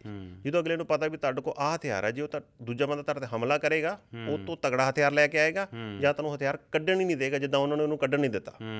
ਜੇ ਉਹਨੇ ਨੁਮਾਇਸ਼ ਨਾ ਕੀਤੀ ਹੁੰਦੀ, ਸ਼ਾਇਦ ਉਹ ਆਪਣੇ ਹਥਿਆਰ ਨੂੰ ਐਜ਼ ਅ ਸੈਲਫ ਡਿਫੈਂਸ ਵਰਤ ਲੈਂਦਾ। ਕਿਉਂਕਿ ਅਗਲੇ ਬੰਦੇ ਨੂੰ ਪਤਾ ਸੀਗਾ ਇੱਕ ਹਥਿਆਰ ਆ, ਬਿਲਕੁਲ ਉਹਨੂੰ ਮੌਕਾ ਨਹੀਂ ਦਿੱਤਾ ਉਹਨੂੰ। ਇਹ ਹਥਿਆਰ ਦੀ ਨੁਮਾਇਸ਼ ਕਰਨ ਦਾ ਘਾਤਕ ਸਿੱਟੇ ਨੇ। ਬਿਲਕੁਲ ਆਪਾਂ ਉਹ ਗੱਲ ਉਹੀ ਆ ਨਾ, ਗਲੋਰੀਫਿਕੇਸ਼ਨ ਕਿਉਂਕਿ ਹਰ ਬੰਨਿਓ ਉਹ ਜਿਹੜੀ ਚੀਜ਼ ਨੂੰ ਗਲੋਰੀਫਾਈ, ਜਿੱਦਾਂ ਮੈਂ ਗੱਲ ਕਰ ਰਿਹਾ ਸੀ, ਪੋਸਟ ਜਦੋਂ ਪਾਈ ਜਾਂਦੀ ਆ ਇਸ ਚੀਜ਼ ਦੀ, ਥੱਲੇ ਉਹਦੇ ਥੱਲੇ ਕਮੈਂਟ ਪੜ੍ਹਨ ਵਾਲੇ ਹੁੰਦੇ ਆ ਕਿ ਮੈਂ ਤੁਹਾਡਾ ਬਹੁਤ ਵੱਡਾ ਫੈਨ ਆ, ਉਹਦੇ ਸ਼ੇਅਰ ਵੱਜਦੇ ਆ। ਕਿਤੇ ਨਾ ਕਿਤੇ ਜਿਹੜੀ ਉਹ ਵਾਲੀ ਦੁਨੀਆ ਨਾ ਸਾਡੀ ਨਵੀਂ ਪੀੜ੍ਹੀ ਨੂੰ ਖਿੱਚਦੀ ਆ, ਅਤੇ ਇਹੀ ਕਾਰਨ ਆ ਕਿ ਜਿਹੜੇ ਯੂਪੀ ਬਿਹਾਰ ਵਾਲੇ ਹਾਲਾਤ ਸੀਗੇ ਉਹ ਅੱਜ ਪੰਜਾਬ ਦੇ ਵਿੱਚ ਬਣਦੇ ਜਾਂਦੇ ਆ। ਦੇਖੋ ਵੀਰੇ, ਬੌਧਿਕ ਕੰਗਾਲੀ ਤਾਂ ਅਸੀਂ ਪਹਿਲੇ ਵੀ ਗੱਲ ਕੀਤੀ ਹੈ। ਬਿਲਕੁਲ। ਕੋਈ ਜ਼ਮਾਨਾ ਸੀ ਨਾ ਜਦੋਂ ਆਪਾਂ ਪੰਜਾਬੀ ਟੌਰ ਨਾਲ ਇਹ ਗੱਲ ਕਹਿੰਦੇ ਸੀ, ਉਹ 5% ਦਬਕੇ ਦੀ ਗੱਲ ਕਰ ਰਿਹਾ ਮੈਂ, ਵੀ ਸਾਨੂੰ ਚੋਰੀ ਚਕਾਰੀ ਨਹੀਂ ਆਉਂਦੀ, ਸਾਨੂੰ ਮੰਗਣਾ ਨਹੀਂ ਆਉਂਦਾ, ਸਾਨੂੰ ਹੇਰਾ ਫੇਰੀ ਨਹੀਂ ਆਉਂਦੀ। ਅੱਜ ਕੱਲ੍ਹ ਸਿਰਫ ਇੱਕੋ ਗੱਲ ਰਹਿ ਗਈ ਹੈ ਵੀ ਸਾਨੂੰ ਸ਼ਰਮ ਨਹੀਂ ਆਉਂਦੀ ਨਹੀਂ। ਬਿਲਕੁਲ ਬਿਲਕੁਲ। ਗੱਲ ਕਿੰਨੀਆਂ ਐਗਜ਼ਾਮਪਲਾਂ ਇਹਦੀਆਂ ਅਸੀਂ ਦੇ ਸਕਦੇ, ਇਹੋ ਜਿਹੀ ਐਗਜ਼ਾਮਪਲਾਂ ਜਿਹੜੀਆਂ ਇੱਥੇ ਡਿਸਕਸ ਵੀ ਨਹੀਂ ਕਰ ਸਕਦੇ। ਸ਼ਰਮ ਤੁਸੀਂ ਸ਼ਰਮ ਦੀ ਗੱਲ ਕੀਤੀ ਹੈ। ਮੈਂ ਚਲੋ ਮੈਨੂੰ 2 ਮਿੰਟ ਦਿਓ, ਕਿਉਂਕਿ ਮੈਂ ਪਹਿਲੋਂ ਤਾਂ ਇਹ ਸੋਚਿਆ ਸੀ ਵੀ ਮੈਂ ਗੱਲ ਕਰਨੀ ਆ ਪ੍ਰੋਗਰਾਮ ਦੇ ਐਂਡ ਦੇ ਵਿੱਚ, ਪਰ ਤੁਸੀਂ ਹੁਣ ਸ਼ਰਮ ਦੀ ਗੱਲ ਕੀਤੀ ਹੈ। ਅਤੇ ਅਸੀਂ ਨਾ ਪਿਛਲਾ ਜਿਹੜਾ ਪ੍ਰੋਗਰਾਮ ਸੀਗਾ ਉਹ ਕੀਤਾ ਸੀ, ਕਰਨ ਔਜਲੇ ਦਾ ਗਾਣਾ ਸੁਣਿਆ, ਆਪਾਂ ਸਾਰਿਆਂ ਨੇ ਹੀ ਸੁਣਿਆ ਆ, ਜਿਹੜਾ MF ਗੱਭਰੂ ਆਇਆ ਹੈ ਨਾ। ਉਹ ਜਦੋਂ ਅਸੀਂ ਪਿਛਲੀ ਵਾਰ ਕੀਤਾ ਨਾ ਪ੍ਰੋਗਰਾਮ, ਅਤੇ ਉਸ ਤੋਂ ਥੱਲੇ ਜਿਹੜੇ ਕਮੈਂਟ ਆਏ, ਅਤੇ ਉਹਦੇ ਥੱਲੇ ਕਈਆਂ ਨੇ ਕਮੈਂਟ ਲਿਖੇ, ਤੁਹਾਡੇ ਤੋਂ ਸਲਾਹ ਮੰਗੀ ਕਿਸੇ ਨੇ ਇਹ ਲਿਖਿਆ ਵੀ ਇਹ ਬਹਿ ਕੇ ਸੋਸ਼ਲ ਮੀਡੀਆ 'ਤੇ ਗਿਆਨ ਘੋਟ ਰਹੇ ਆ। ਉਦੋਂ ਮੈਨੂੰ ਸਮਝ ਆਈ ਕਿ ਆਪਾਂ ਜਿਹੜਾ ਆ ਆਪਾਂ ਸਮਝਾ ਕਿਹਨਾਂ ਨੂੰ ਰਹੇ ਹਾਂ, ਜਿਨ੍ਹਾਂ ਦੀ ਮਾਨਸਿਕਤਾ ਆਲਰੇਡੀ ਗਰਕ ਚੁੱਕੀ। ਕਿਉਂਕਿ ਉਹ ਕਮੈਂਟ, ਮੈਂ ਇਹ ਨਹੀਂ ਕਹਿੰਦਾ ਕਿ ਸਾਰਾ ਪੰਜਾਬ ਹੀ ਇੱਦਾਂ ਦਾ ਹੋ ਗਿਆ, 90% ਜਿੱਦਾਂ ਤੁਸੀਂ ਗੱਲ ਕੀਤੀ ਨਾ ਕਿ ਉਹ ਆਪਣੇ ਹਾਲ 'ਚ ਰਹਿੰਦੇ, ਉਹ ਕਿਸੇ ਨੂੰ ਨਾ ਤੰਗ ਕਰਦੇ ਆ ਨਾ ਉਹ, ਕਿਉਂਕਿ ਉਹਨਾਂ ਦੀ ਦੌੜ ਸਿਰਫ ਆਪਣੇ ਪਰਿਵਾਰ ਤੱਕ ਹੁੰਦੀ ਆ, ਬੱਚਿਆਂ ਤੱਕ। ਪਰ ਆ ਜਿਹੜੀ 5% ਜਿਨ੍ਹਾਂ ਨੇ ਕਮੈਂਟ ਕੀਤੇ, ਮੈਂ ਪੜ੍ਹ ਰਿਹਾ ਸੀ ਅਤੇ ਨਾਲ ਮੈਨੂੰ ਹਾਸਾ ਵੀ ਆ ਰਿਹਾ ਸੀ ਕਿ ਹੁਣ ਜੇ ਤੁਸੀਂ ਗੱਲ, ਕਿਉਂਕਿ ਮੈਂ ਨਾ ਇੱਕ ਇੰਸੀਡੈਂਟ ਨਹੀਂ, ਚਲੋ ਇੱਕ ਐਗਜ਼ਾਮਪਲ ਹੀ ਆ, ਇੱਕ ਓਨਲੀ ਫੈਨਸ ਵਾਲੀ ਬੀਬੀ ਦੀ ਕਿਸੇ ਨੇ ਇੰਟਰਵਿਊ ਕੀਤੀ, ਅਤੇ ਉਹ ਉਹਨੂੰ ਕਹਿੰਦਾ ਕਿ ਤੂੰ ਜੋ ਕਰਦੀ ਆ ਤੈਨੂੰ ਇਹ 'ਤੇ ਮਾਣ ਆ, ਜਾਂ ਤੈਨੂੰ ਪਸੰਦ ਹੈ ਇਹ ਕੰਮ ਜਿਹੜਾ ਕਰਦੀ? ਕਹਿੰਦੀ ਹਾਂ, ਆਮ ਪ੍ਰਾਊਡ ਆਫ ਇਟ। ਪਤਾ ਨਹੀਂ ਗੋਰੀ ਸੀਗੀ ਕੌਣ ਸੀਗੀ, ਮੈਂ ਗੱਲ ਸੁਣੀ ਆ, ਅਤੇ ਕਹਿੰਦੀ ਆਮ ਪ੍ਰਾਊਡ ਆਫ ਇਟ। ਉਹ ਕਹਿੰਦਾ ਕਾਹਦਾ ਮਤਲਬ, why are you proud of it? ਅਤੇ ਕਹਿੰਦੀ ਕਿਉਂਕਿ ਮੈਨੂੰ ਮਤਲਬ ਵੀ ਮੈਂ ਜੋ ਕਰਦੀ ਮੈਨੂੰ ਬਹੁਤ ਮਾਣ ਆ, ਲੋਕ ਮੈਨੂੰ ਵੇਖਣਾ ਪਸੰਦ ਕਰਦੇ ਆ। ਉਹ ਕਹਿੰਦਾ, ਉਹਨੇ ਇੱਕ ਗੱਲ ਕਹੀ, ਕਹਿੰਦਾ ਚੱਲ ਜੇ ਇੰਨਾ ਮਾਣ ਆ ਤੈਨੂੰ, ਜਿਹੜਾ ਬੰਦੇ ਨੂੰ ਜਿਹੜੇ ਕੰਮ 'ਤੇ ਮਾਣ ਹੁੰਦਾ ਉਹਦਾ ਸੀਨਾ ਆਪਣੇ ਮਾਂ ਪਿਓ ਦੇ ਸਾਹਮਣੇ ਵੀ ਚੌੜਾ ਹੁੰਦਾ। ਕਹਿੰਦਾ ਜਿਹੜੀ ਜੋ ਕੁਛ ਤੂੰ ਓਨਲੀ ਫੈਨਸ 'ਤੇ ਪਾਉਂਦੀ ਆ, ਅਤੇ ਤੇਰੇ ਮਾਂ ਪਿਓ ਨੂੰ ਇਹ ਚੀਜ਼ਾਂ ਵਿਖਾਈਆਂ ਜਾਣ, ਉਹਨਾਂ ਨੂੰ ਵੀ ਮਾਣ ਮਹਿਸੂਸ ਹੋਵੇ ਵੀ ਸਾਡੀ ਜਿਹੜੀ ਧੀ ਆ ਉਹ ਕੀ ਕੁਛ ਕਰ ਰਹੀ ਆ, ਹੈ ਨਾ। ਕਹਿੰਦੀ no please don't do that, ਕਿਉਂਕਿ ਜੇ ਉਹ ਮੇਰੀਆਂ ਇਹ ਚੀਜ਼ਾਂ ਵੇਖਣਗੇ ਅਤੇ ਉਹ ਬੜੇ ਅਨਕੰਫਰਟੇਬਲ ਫੀਲ ਹੋਣਗੇ। ਉਹ ਕਹਿੰਦਾ ਫਿਰ ਤੈਨੂੰ ਮਤਲਬ ਵੀ ਤੂੰ ਕਿਹੜੇ ਮੂੰਹ ਨਾਲ ਕਹਿ ਰਹੀ ਆ ਵੀ ਮੈਨੂੰ ਮਾਣ ਆ? ਕਹਿੰਦੀ ਕਿਉਂਕਿ ਮੇਰੀ ਬੋਡੀ ਲਈ ਲੋਕ ਪੈਸੇ ਪੇ ਕਰਦੇ ਆ। ਅਤੇ ਉਹਨੇ ਕਿਹਾ ਕਿ ਕਹਿੰਦਾ ਤੇਰੇ ਜਿਸਮ ਦੇ ਜਿਹੜੇ ਆ ਵੈਲਿਊ $13 ਆ, $13 ਦੇ ਕੇ ਤੈਨੂੰ ਕੋਈ ਵੀ ਵੇਖ ਸਕਦਾ ਆ। ਸੋ ਗੱਲ ਸਮਝਣ ਦੀ ਲੋੜ ਆ ਕਿ ਹੁਣ ਜਿਨ੍ਹਾਂ ਨੇ ਆਹ ਕਮੈਂਟ ਕੀਤੇ ਵੀ ਤੁਸੀਂ ਗਿਆਨ ਘੋਟਦੇ ਆ, ਪੰਜਾਬ ਕੋਲ ਹੋਰ ਕੋਈ ਮੁੱਦੇ ਨਹੀਂ ਰਹਿ ਗਏ, ਤੁਸੀਂ ਕਿਸੇ ਦਿਨ ਨਾ ਆਪਣੇ ਬਾਪੂ ਦੇ ਸਾਹਮਣੇ ਪੰਜਾਬੀ ਦੇ ਵਿੱਚ ਉਹ ਗਾਣਾ ਜਿਹੜਾ MF ਗੱਭਰੂ, ਉਹ ਪੰਜਾਬੀ ਦੇ ਵਿੱਚ ਗਾਇਓ। ਦੇਖੋ ਭਾਜੀ, ਪਹਿਲੀ ਮੈਂ ਮਾਂ ਅੱਗੇ ਮੈਂ ਫਿਲ ਇਨ ਦਾ ਬਲੈਂਕ ਗੱਭਰੂ ਆ, ਅਤੇ ਜੇ ਬਾਪੂ ਨੇ ਲੱਫੜ ਨਾ ਲਾਇਆ ਮੂੰਹ 'ਤੇ ਤਾਂ ਮੈਨੂੰ ਕਹਿ ਦਿਓ। ਅਤੇ ਪਰ ਮੈਂ ਦੂਜੀ ਜਿਹੜੀ ਗੱਲ, ਅਹਿਮ ਗੱਲ ਕਰਨੀ ਹੁੰਦੀ ਸੀ ਵੀ ਨਕਲੀ ਆਈਡੀਆਂ ਕਰਕੇ ਬਣਾ ਕੇ, ਨਕਲੀ ਆਈਡੀਆਂ ਕਰਕੇ ਕਮੈਂਟ ਕਰਨੇ ਜਾਂ ਚਾਉਂ ਕਰਨਾ ਬਹੁਤ ਸੌਖਾ। ਜੇ ਤਰਕ ਦੀ ਗੱਲ ਆ, ਕੁਛ ਤਰਕ ਨਾਲ ਗੱਲ ਕਰਨੀ ਚਾਹੁੰਦੇ ਹੋ, ਸਾਡੇ ਨਾਲ ਕੰਟੈਕਟ ਕਰੋ, ਇੱਥੇ ਸਾਡੇ ਸਾਹਮਣੇ ਬਹਿ ਕੇ ਗੱਲ ਕਰੋ। ਅਸੀਂ ਇਹ ਨਹੀਂ ਕਹਿੰਦੇ ਕਿ ਅਸੀਂ ਜੋ ਕਹਿੰਦੇ ਆ ਉਹ ਅੰਤਿਮ ਸੱਚ ਆ, ਪਰ ਅਸੀਂ ਘੱਟੋ ਘੱਟ ਗੱਲ ਕਰਨ ਦੀ ਹਿੰਮਤ, ਜਿਹੜਾ ਕਹਿੰਦਾ ਸੀ ਵੀ ਅਸੀਂ ਤੁਹਾਡੇ ਤੋਂ ਸਲਾਹ ਨਹੀਂ ਮੰਗੀ, ਪਹਿਲੀ ਗੱਲ ਤਾਂ ਇਹ ਹੈ ਕਿ ਜਿੰਨਾ ਤੇਰਾ ਪੰਜਾਬ ਹੈ ਉਨਾ ਹੀ ਸਾਡਾ ਪੰਜਾਬ ਆ। ਪਤਾ ਕੀ ਹੈ ਭਾਈ, ਦੇਖੋ ਕਈ ਗੱਲਾਂ ਬਰੀਕ ਹੁੰਦੀਆਂ, ਦਿਮਾਗ ਮੋਟੇ ਹੁੰਦੇ। ਸੌਰੀ, ਮੈਂ ਗੱਲ ਕੰਪਲੀਟ ਕਰ ਲਾਂ ਕਿ ਜੇ ਤੁਹਾਡੇ ਕੋਲ ਤਰਕ ਹੈ, ਪਹਿਲਾਂ ਜਿਹੜੀ ਭਾਸ਼ਾ ਤੁਸੀਂ ਬੋਲਦੇ ਹੋ ਸਾਨੂੰ ਵੀ ਬੋਲਣੀ ਆਉਂਦੀ ਆ, ਪਰ ਜੇ ਕੋਈ ਤਰਕ ਆ, ਸਾਹਮਣੇ ਸੀਟ ਖਾਲੀ ਆ, ਤੁਸੀਂ ਆਓ, ਬੈਠੋ, ਗੱਲ ਕਰੋ। ਨਹੀਂ ਤਾਂ ਜੇ ਨਹੀਂ ਸਾਹਮਣੇ ਬਹਿ ਸਕਦੇ, ਕਮੈਂਟ ਕਰੋ, ਤਰਕ ਦੇ ਨਾਲ ਕਮੈਂਟ ਕਰੋ, ਅਤੇ ਤੁਹਾਡੀ ਕਮੈਂਟ 'ਤੇ ਅਸੀਂ ਚਰਚਾ ਕਰਾਂਗੇ ਜੀ। ਸੌਰੀ ਜੀ, ਗੱਲ ਉਹੀ ਹੈ ਨਾ ਜਿਹੜੀ ਮੈਂ ਕਹਿੰਦਾ ਵੀ ਗੱਲਾਂ ਬਰੀਕ ਨੇ, ਦਿਮਾਗ ਮੋਟੇ ਨੇ, ਅਤੇ ਹਨੇਰੇ 'ਚ ਬਹਿ ਕੇ ਗੱਲਾਂ ਕਰਨੀਆਂ ਬਹੁਤ ਔਖੀਆਂ ਨੇ, ਅਤੇ ਫੇਸ ਟੂ ਫੇਸ ਗੱਲਾਂ ਕਰਨੀਆਂ ਬਹੁਤ ਔਖੀਆਂ ਨੇ। ਬਿਲਕੁਲ ਆਉਂਦੇ ਹੀ ਨਹੀਂ, ਜਿਸ ਬੰਦੇ ਦਾ ਵਜੂਦ ਹੀ ਹੈ ਨਹੀਂ ਭਾਜੀ, ਉਹਨੇ ਸਾਹਮਣੇ ਕੀ ਆਉਣਾ? ਠੀਕ ਹੈ ਨਾ, ਨਕਲੀ ਆਈਡੀ। ਬਿਲਕੁਲ। ਆਪਾਂ ਹੁਣ ਮੁੱਦੇ ਵੱਲ ਮੁੜੀਏ ਜੀ। ਦੇਖੋ, ਇਹਦੇ ਜਿਹੜੇ ਮੁੱਖ ਕਾਰਨ ਨੇ, ਇੱਕ ਤਾਂ ਸਾਇੰਟੀਫਿਕਲੀ ਇਹ ਪ੍ਰੂਵ ਹੈ ਕਿ ਅਰਲੀ 20s ਤੱਕ ਤੁਹਾਡਾ ਜਿਹੜਾ ਚੇਤਨ ਮਨ ਹੈ, ਜਿਹਨੂੰ ਇੰਗਲਿਸ਼ ਆਪਾਂ ਪ੍ਰੀਫਰੰਟਲ ਕੋਰਟੈਕਸ ਕਹਿੰਦੇ, ਉਹ ਫੁੱਲੀ ਡਿਵੈਲਪ ਨਹੀਂ ਹੁੰਦਾ। ਬੰਦੇ ਨੂੰ ਈਜ਼ੀਲੀ ਇਨਫਲੂਐਂਸ ਕੀਤਾ ਜਾ ਸਕਦਾ ਕਿਸੇ। ਤੁਸੀਂ ਦੇਖ ਲਓ, ਤੁਸੀਂ ਹਿਸਟਰੀ ਕੱਢ ਕੇ ਦੇਖ ਲਓ, ਮੋਸਟਲੀ ਜਿਹੜੇ ਕ੍ਰਾਈਮ ਕੀਤਾ ਉਹ 20-25 ਸਾਲ ਦੇ ਵਿੱਚ ਵਾਲੇ ਮੁੰਡੇ ਹੋਣਗੇ। ਅਤੇ ਇਹਦੀ ਸ਼ੁਰੂਆਤ ਹੁੰਦੀ ਹੈ ਤੁਹਾਡੇ ਘਰ ਤੋਂ, ਕਿਉਂਕਿ ਜਦੋਂ ਘਰ ਵਾਲੇ ਪ੍ਰੋਪਰ ਟਾਈਮ ਨਹੀਂ ਦਿੰਦੇ ਅਤੇ ਬੰਦਾ ਬਾਹਰ ਜਾਂਦਾ, ਬਾਹਰੋਂ ਫਿਰ ਪੁੱਠੀਆਂ ਆਦਤਾਂ ਸਿੱਖਦਾ, ਅਤੇ ਕਈ ਵਾਰੀ ਉਹ ਚੌੜ ਦੇ ਵਿੱਚ ਇਹੋ ਜਿਹਾ ਕੰਮ ਕਰ ਲੈਂਦਾ ਅਤੇ ਫਿਰ ਉਹਦੇ ਵਾਪਸ ਆਉਣ ਦੇ ਰਾਹ ਮੁੱਕ ਜਾਂਦੇ ਨੇ, ਘਰ-ਬਾਰ ਵੀ ਵਿਕ ਜਾਂਦਾ, ਫਿਰ ਵੀ ਉਹ ਗੱਲ ਨਹੀਂ ਬਣਦੀ, ਹੈ ਨਾ। ਜਿੱਦਾਂ ਵੀ ਮੈਂ ਇੱਕ ਪੜ੍ਹਦਾ ਸੀ ਕਿਤਾਬ, ਉਹ 'ਚ ਕਹਿੰਦੇ ਵੀ ਜਦੋਂ ਕੋਈ ਬੰਦਾ ਮਾੜੇ ਮੋਟੇ ਕੇਸ ਦੇ ਵਿੱਚ ਅੰਦਰ ਜਾਂਦਾ ਅਤੇ ਉੱਥੇ ਜਿਹੜੇ ਪ੍ਰੋਫੈਸ਼ਨਲ ਔਰਗਨਾਈਜ਼ਡ ਕ੍ਰਾਈਮ ਕਰਨ ਵਾਲੇ ਬੰਦੇ ਹੁੰਦੇ ਆ, ਕਿਉਂਕਿ ਇਹ ਉੱਥੋਂ ਦੀ ਰੀਤ ਹੁੰਦੀ, ਜਿਹੜਾ ਨਵਾਂ ਬੰਦਾ ਅੰਦਰ ਰਹਿੰਦਾ ਉਹਦੇ ਕੋਲ ਸਭ ਤੋਂ ਪਹਿਲੇ ਟੋਇਲਟਸ ਵਗੈਰਾ ਸਾਫ਼ ਕਰਾਉਂਦੇ, ਅਤੇ ਉਹ ਦੇਖਦਾ ਵੀ ਮੁੰਡਾ ਗੱਭਰੂ ਜਵਾਨ ਹੈ ਨਾ, ਅਤੇ ਉਹ ਕਹਿੰਦਾ ਵੀ ਖਬਰਦਾਰ ਜੇ ਕਿਸੇ ਨੇ ਉਹਨੂੰ ਟੋਇਲਟ ਸਾਫ਼ ਕਰਾਇਆ, ਹੈ ਨਾ, ਵੀ ਤੂੰ ਆ ਮੁੰਡਾ ਮੇਰੇ ਲਾਗੇ ਬੈ, ਵਧੀਆ ਲਿਆਓ, ਵੀ ਇਹਨੂੰ ਖਵਾਓ ਪਿਆਓ, ਹੈ ਨਾ, ਕਿਉਂਕਿ ਉਹਨਾਂ ਦਾ ਸਿਸਟਮ ਸੈੱਟ ਹੁੰਦਾ, ਕੀ ਕੇਸ ਚੱਲਦਾ ਤੇਰੇ 'ਤੇ, ਮੇਰੇ 'ਤੇ ਕੋਈ ਨਹੀਂ, ਉਹ ਵੀ ਕਰਾ ਦਿੰਦੇ, ਹੈ ਨਾ, ਕੋਈ ਨਹੀਂ, ਉਹਦਾ ਕੰਮ ਸੈੱਟ ਕਰਾਉਂਦੇ, ਉਹ ਤਾਂ ਗੋਡਫਾਦਰ ਬਣ ਜਾਂਦਾ। ਜਦੋਂ ਗੋਡਫਾਦਰ ਬਣ ਜਾਂਦਾ, ਫਿਰ ਬਾਹਰ ਜਾਂਦਾ, ਉਹਦਾ ਫੋਨ ਆਉਂਦਾ, ਕਹਿੰਦਾ ਹਾਂਜੀ ਭਾਅ ਜੀ ਕੰਮ ਸੀਗਾ, ਕਹਿੰਦਾ ਦੱਸੋ ਭਾਅ ਜੀ, ਕਿਉਂਕਿ ਪੀਅਰ ਪ੍ਰੈਸ਼ਰ ਇੰਨਾ ਜ਼ਿਆਦਾ ਹੋ ਜਾਂਦਾ, ਹੈ ਨਾ, ਵੀ ਛੋਟੀ ਮੋਟੀ ਵਾਰਦਾਤ ਕਰਦਾ, ਉਹਨੂੰ ਪੈਸੇ ਵੀ ਮਿਲ ਜਾਂਦੇ ਆ, ਉਹ ਤੁਰ ਪੈਂਦਾ ਉਸ ਰਾਹ 'ਤੇ, ਕਰਦੇ ਕਰਦੇ ਉਹਦੇ ਕੋਲ ਕੋਈ ਹੀਨੀਅਸ ਕ੍ਰਾਈਮ ਹੋ ਜਾਂਦਾ, ਫਿਰ ਉਹਦੀ ਕੋਈ ਬਾਤ ਨਹੀਂ ਪੁੱਛਦਾ, ਜਿੱਦਾਂ ਛੋਟੇ ਮੋਟੇ ਟੋਇਆਂ 'ਚੋਂ ਬਚਾ ਲਿਆ ਅਤੇ ਸਿੱਧਾ ਖੂਹ 'ਚ ਜਾ ਕੇ ਸੁੱਟਦਾ, ਉਹਨੇ 'ਚ ਨਵਾਂ ਬੰਦਾ ਤਿਆਰ ਹੋ ਜਾਂਦਾ। ਬਿਲਕੁਲ ਇੱਕ ਚੀਜ਼ ਸਮਝਣ ਦੀ ਲੋੜ ਹੈ ਵੀ ਜਦੋਂ ਤੁਹਾਨੂੰ ਕੋਈ ਫ੍ਰੀ ਦੇ ਵਿੱਚ ਕੋਈ ਚੀਜ਼ ਤੁਹਾਡੇ ਲਈ ਕਰ ਰਿਹਾ, ਉਸ ਬੰਦੇ ਦਾ ਕੋਈ ਨਾ ਕੋਈ ਉਹਦੇ ਪਿੱਛੇ ਮੋਟਿਵ ਹੈ। ਸਿਰਫ ਇੱਕ ਮਾਂ ਬਾਪ ਹੈ ਜਿਹੜਾ ਬਿਨਾਂ ਸਵਾਰਥ ਤੋਂ ਹਮੇਸ਼ਾ ਤੁਹਾਡੇ ਪਿੱਛੇ ਖਲੋਂਦਾ, ਜਾਂ ਤੁਹਾਡਾ ਕੋਈ 2-4 ਫਰੈਂਡ ਹੋਣਗੇ ਤੁਹਾਡੇ ਚਾਈਲਡਹੁੱਡ, ਜਾਂ ਕੋਈ ਰਿਸ਼ਤੇਦਾਰ ਹੋਣਗੇ। ਇੱਕ ਆਊਟਸਾਈਡਰ ਮੋਸਟਲੀ ਜਦੋਂ ਆ ਕੇ ਤੁਹਾਡੇ 'ਤੇ ਕੋਈ ਅਹਿਸਾਨ ਕਰ ਰਿਹਾ ਨਾ, ਫ੍ਰੀ 'ਚ ਤੁਹਾਨੂੰ ਦੇ ਰਿਹਾ ਵੀ ਆਹ ਖਾ ਲਾ ਜਾਂ ਪਾ ਲਾ, when the product is free you are the product. ਬਿਲਕੁਲ। ਉੱਥੇ ਹੁਣ ਆਪਣੇ ਕਿੰਨੇ ਕੁ ਘਰਾਂ ਦੇ ਵਿੱਚ ਸੈਲਫ ਡਿਵੈਲਪਮੈਂਟ ਦੀ ਕਿਤਾਬ ਲੋਕ ਪੜ੍ਹਦੇ ਨੇ? ਨਹੀਂ ਪੜ੍ਹਦੇ। ਜਿੱਦਾਂ ਤੁਸੀਂ ਹਮੇਸ਼ਾ ਮਾਈਂਡ ਸੈੱਟ ਦੀ ਗੱਲ ਕਰ ਲਈ, ਜੇ ਉਸ ਬੰਦੇ ਦਾ ਮਾਈਂਡ ਸੈੱਟ ਸਟਰੋਂਗ ਹੋਵੇ, ਉਹ ਚੀਜ਼ ਨੂੰ ਸਸ ਆਊਟ ਕਰ ਲਏ ਵੀ ਯਾਰ ਇਹ ਮੇਰੀ ਹੈਲਪ ਕਿਉਂ ਕਰ ਰਿਹਾ, ਇਹ ਮਰਵਾਊਗਾ ਮੈਨੂੰ ਕਿਤੇ, ਪਰ ਇੰਨੀ ਕੌਨਸਾਈਸ ਨਹੀਂ ਨਾ ਹੁੰਦੀ ਉਹਨਾਂ ਦੇ ਵਿੱਚ ਸੋਚਣ ਸਮਝਣ ਦੀ ਸ਼ਕਤੀ। ਗੱਲ ਇਹ ਆ ਨਾ ਜੱਸੀ ਵੀਰੇ, ਆਪਾਂ ਅੱਗੇ ਨਾ ਇਹ ਚੀਜ਼ਾਂ ਫਿਲਮਾਂ 'ਚ ਵੇਖਦੇ ਹੁੰਦੇ ਸੀ, ਉਦੋਂ ਸ਼ਾਇਦ ਬੱਚੇ ਹੁੰਦੇ ਹਾਂ ਤਾਂ ਨਹੀਂ ਇੰਨੀ ਚੀਜ਼ ਸਮਝ ਲੱਗਦੀ। ਇੱਕ ਸਿਸਟਮ ਆ ਜਿਹੜੇ ਸਿਸਟਮ ਦੇ ਰਾਹੀਂ ਇਹਨਾਂ ਨੂੰ ਵਰਤਿਆ ਜਾਂਦਾ। ਜਿੱਦਾਂ ਆਪਾਂ ਹੁਣ ਗੱਲ ਕੀਤੀ, ਜਿੰਨੇ ਵੀ ਨਾਮੀ ਗੈਂਗਸਟਰ ਲੈ ਲਓ, ਇਹ ਜਦੋਂ ਇਹਨਾਂ ਦੀ ਸ਼ੁਰੂਆਤ ਹੁੰਦੀ ਆ ਨਾ, ਅਤੇ ਬੜੇ ਛੋਟੇ ਮੋਟੇ ਕੇਸ, ਕਿਸੇ ਦੀ ਲੱਤ ਤੋੜਤੀ, ਕਿਸੇ ਦੀ ਬਾਂਹ, ਕਾਲਜ 'ਚ ਲੜ ਪਏ, ਉੱਥੋਂ ਸ਼ੁਰੂ ਹੁੰਦੀ ਆ, ਅਤੇ ਇਹ ਨਿੱਕੇ ਮੋਟੇ ਕੇਸ 'ਚ ਜੇਲ੍ਹ ਜਾਂਦੇ ਆ। ਪਰ ਜਦੋਂ ਜੇਲ੍ਹ ਤੋਂ ਬਾਹਰ ਆਉਂਦੇ ਆ, ਉਸ ਤੋਂ ਬਾਅਦ ਹਮੇਸ਼ਾ ਨਾਮੀ ਗੈਂਗਸਟਰ ਬਣਦੇ ਆ, ਕਿਉਂਕਿ ਉਹ ਜਿਹੜੀ ਚੀਜ਼ ਸਾਨੂੰ ਇੱਕ ਸਮਝਣੀ ਪੈਣੀ ਕਿ ਸਾਡੀਆਂ ਸਰਕਾਰਾਂ ਵੀ ਉਨੀਆਂ ਹੀ ਜ਼ਿੰਮੇਵਾਰ ਆ। ਜੇ ਉਹ ਚਾਹੁਣ ਤਾਂ ਚਿੜੀ ਨਹੀਂ ਫੜਕਣ ਦੇ ਸਕਦੇ ਜੇਲ੍ਹਾਂ ਦੇ ਵਿੱਚ, ਪਰ ਉਹ ਜਿਹਨੂੰ ਸੁਧਾਰ ਘਰ ਲਿਖਿਆ, ਉਹ ਅਸਲ ਦੇ ਵਿੱਚ ਵਿਗਾੜ ਘਰ ਜਿਹੜਾ ਆ ਉਹ ਸਾਬਤ ਹੁੰਦਾ ਉਹਨਾਂ ਲਈ, ਕਿਉਂਕਿ ਜਿੰਨੇ ਵੀ ਗੈਂਗਸਟਰ ਬਣਦੇ ਆ ਜੇਲ੍ਹਾਂ ਤੋਂ ਬਣਦੇ ਆ। ਦੇਖੋ ਜੀ, ਜਿਹੜਾ ਸਭ ਤੋਂ ਮੇਨ ਇਹਦੇ ਵਿੱਚ ਬਿਗ ਰੋਲ ਆ, ਉਹ ਹੈਗਾ ਜੀ ਇੰਟਰਨੈਟ ਕਾਲਸ ਦਾ। ਜਿੱਦਾਂ ਆਪਾਂ ਰਾਹ 'ਚ ਗੱਲ ਕਰਦੇ ਸੀਗੇ ਕਿ ਆਪਾਂ ਅੱਜ ਵੀ ਤਿਆਰ ਹਾਂ ਕਿ ਆਪਾਂ ਸਕਰੈਚ ਕਾਰਡ ਲੈ ਕੇ ਟੈਲਸਟਰਾ ਦੇ ਬੂਥ 'ਤੇ ਬਾਹਰ ਜਾ ਕੇ ਆਪਣੀ ਫੈਮਿਲੀ ਨੂੰ ਫੋਨ ਕਰ ਲੈਂ ਜੇ ਇਹਦੇ ਨਾਲ ਕਿਸੇ ਦੀ ਜਾਨ ਬਚਦੀ। ਸਿਲੈਕਟਡ ਬੰਦਿਆਂ ਕੋਲ ਇੰਟਰਨੈਸ਼ਨਲ ਕਾਲ ਕਰਨ ਦਾ ਰਾਈਟ ਹੋਵੇ, ਜਾਂ ਇੱਕ ਪ੍ਰੋਪਰ ਫਾਈਲ ਬਣੇ ਵੀ ਇਹ ਬੰਦਾ ਇੰਟਰਨੈਟ 'ਤੇ ਕਾਲ ਕਰ ਸਕਦਾ, ਕਿਉਂਕਿ ਜਦੋਂ ਬੰਦੇ ਦੀ ਪਹਿਚਾਣ, ਜਿੱਦਾਂ ਤੁਸੀਂ ਕਿਹਾ ਵੀ ਕਮੈਂਟ ਕਰਕੇ ਭੱਜ ਗਿਆ, ਜੇ ਉਹਨੂੰ ਪਤਾ ਹੁੰਦਾ ਵੀ ਮੈਂ ਫਲਾਨਾ ਪਿੰਡ ਆ, ਫਲਾਨਾ ਮੇਰਾ ਨਾਂ ਹੈ, ਮੇਰੇ ਫਾਦਰ ਦਾ ਨਾਂ ਹੈ, ਉਹਨੇ ਕਦੇ ਵੀ ਨਹੀਂ ਪੰਗਾ ਲੈਣਾ। ਜਿੰਨੇ ਚਿਰ ਤੁਹਾਡੇ ਕੋਲ ਹਾਈਡਿੰਗ ਪੋਜੀਸ਼ਨ ਹੈਗੀ ਆ, ਲੋਕੀ ਇਸ ਚੀਜ਼ ਨੂੰ ਐਕਸਲਰੇਟ ਕਰਦੇ ਆ। ਜਦੋਂ ਪਤਾ ਵੀ ਆਪਾਂ ਫੜੇ ਜਾਣਾ, ਫਿਰ ਉੱਥੇ ਇਸ ਚੀਜ਼ 'ਤੇ ਆ ਕੇ ਕਿਤੇ ਨਾ ਕਿਤੇ ਠੱਲ ਲੱਗਦੀ ਆ। ਬਿਲਕੁਲ, ਕਿਉਂਕਿ ਜੇ ਆਪਾਂ ਚਲੋ ਆਪਾਂ ਹੁਣ ਵਿਦੇਸ਼ਾਂ ਦੀ ਵੀ ਗੱਲ ਕਰਦੇ ਹਾਂ, ਆਪਾਂ ਇੱਥੇ ਬੈਠੇ ਹਾਂ, ਆਪਾਂ ਇਕੱਲੇ ਪੰਜਾਬ ਦੀ ਨਹੀਂ ਗੱਲ ਕਰਦੇ। ਜੋ ਹਾਲਾਤ ਪੰਜਾਬ ਦੇ ਵਿੱਚ ਬਣਦੇ ਜਾਂਦੇ, ਉਹਦੇ ਨਾਲੋਂ ਬੁਰੇ ਹਾਲਾਤ ਇਹਨਾਂ ਦੇਸ਼ਾਂ 'ਚ ਬਣਦੇ ਜਾਂਦੇ ਆ। ਚਾਹੇ ਕੈਨੇਡਾ ਦੀ ਗੱਲ ਕਰ ਲਈਏ, ਅਮਰੀਕਾ ਦੀ ਗੱਲ ਕਰ ਲਈਏ, ਆਸਟ੍ਰੇਲੀਆ ਦੀ ਗੱਲ ਕਰੀਏ, ਕਈ ਵਾਰ ਜਦੋਂ ਕ੍ਰਾਈਮ ਹੁੰਦਾ ਆ, ਫਿਰ ਕਹਿਣਾ ਕਿ ਆਪਣਿਆਂ ਨੂੰ ਬਦਨਾਮ ਕਰਦੇ ਆ, ਪਰ ਤੁਸੀਂ ਸਟੈਟਿਕਸ ਕੱਢ ਕੇ ਵੇਖ ਲਿਓ, ਬਹੁਤ ਵਾਰ ਅੱਜ ਦੇ ਸਮੇਂ ਦੇ ਵਿੱਚ ਜਦੋਂ ਕੋਈ ਕ੍ਰਾਈਮ ਹੁੰਦਾ ਤਾਂ ਕਿਸੇ ਨਾ ਕਿਸੇ ਪੰਜਾਬੀ ਦਾ ਨਾਂ ਆਉਂਦਾ। ਭਾਜੀ ਤੁਸੀਂ ਬਦਨਾਮੀ ਦੀ ਗੱਲ ਕਰਦੇ ਹੋ, ਸਭ ਤੋਂ ਬਦਨਾਮ ਅਸੀਂ ਆ, ਮਾਝੇ ਵਾਲੇ। ਬਿਲਕੁਲ, ਹੈ ਨਾ। ਬਿਲਕੁਲ। ਇਸ ਕਰਕੇ ਅਸੀਂ ਰਾਹ 'ਚ ਵੀ ਇਹ ਮਾਝੇ ਵਾਲੇ ਤੇ ਫਿਲਮਾਂ ਵੀ ਬਣਨ ਲੱਗ ਪਈਆਂ ਨੇ ਕਿ ਗਾਲ ਤੋਂ ਬਿਨਾਂ ਗੱਲ ਵੀ ਨਹੀਂ ਕਰਦੇ। ਹਾਂਜੀ, ਇਹ ਇਹਨਾਂ ਨਿੱਕੇ ਹੁੰਦੇ ਸੁਣਦੇ ਹੁੰਦੇ ਸੀ, ਕਹਿੰਦੇ ਵੀ ਬਾਹਰਲੀ ਸਾਈਡ ਦਾ, ਜਿੱਦਾਂ ਮਾਲਵੇ ਸਾਈਡ ਦਾ ਬਦਮਾਸ਼ ਤੇ ਸਾਡਾ ਸ਼ਰੀਫ ਇੱਕ ਬਰਾਬਰ। ਇਹ ਸ਼ਰਮ ਵਾਲੀ ਗੱਲ ਆ।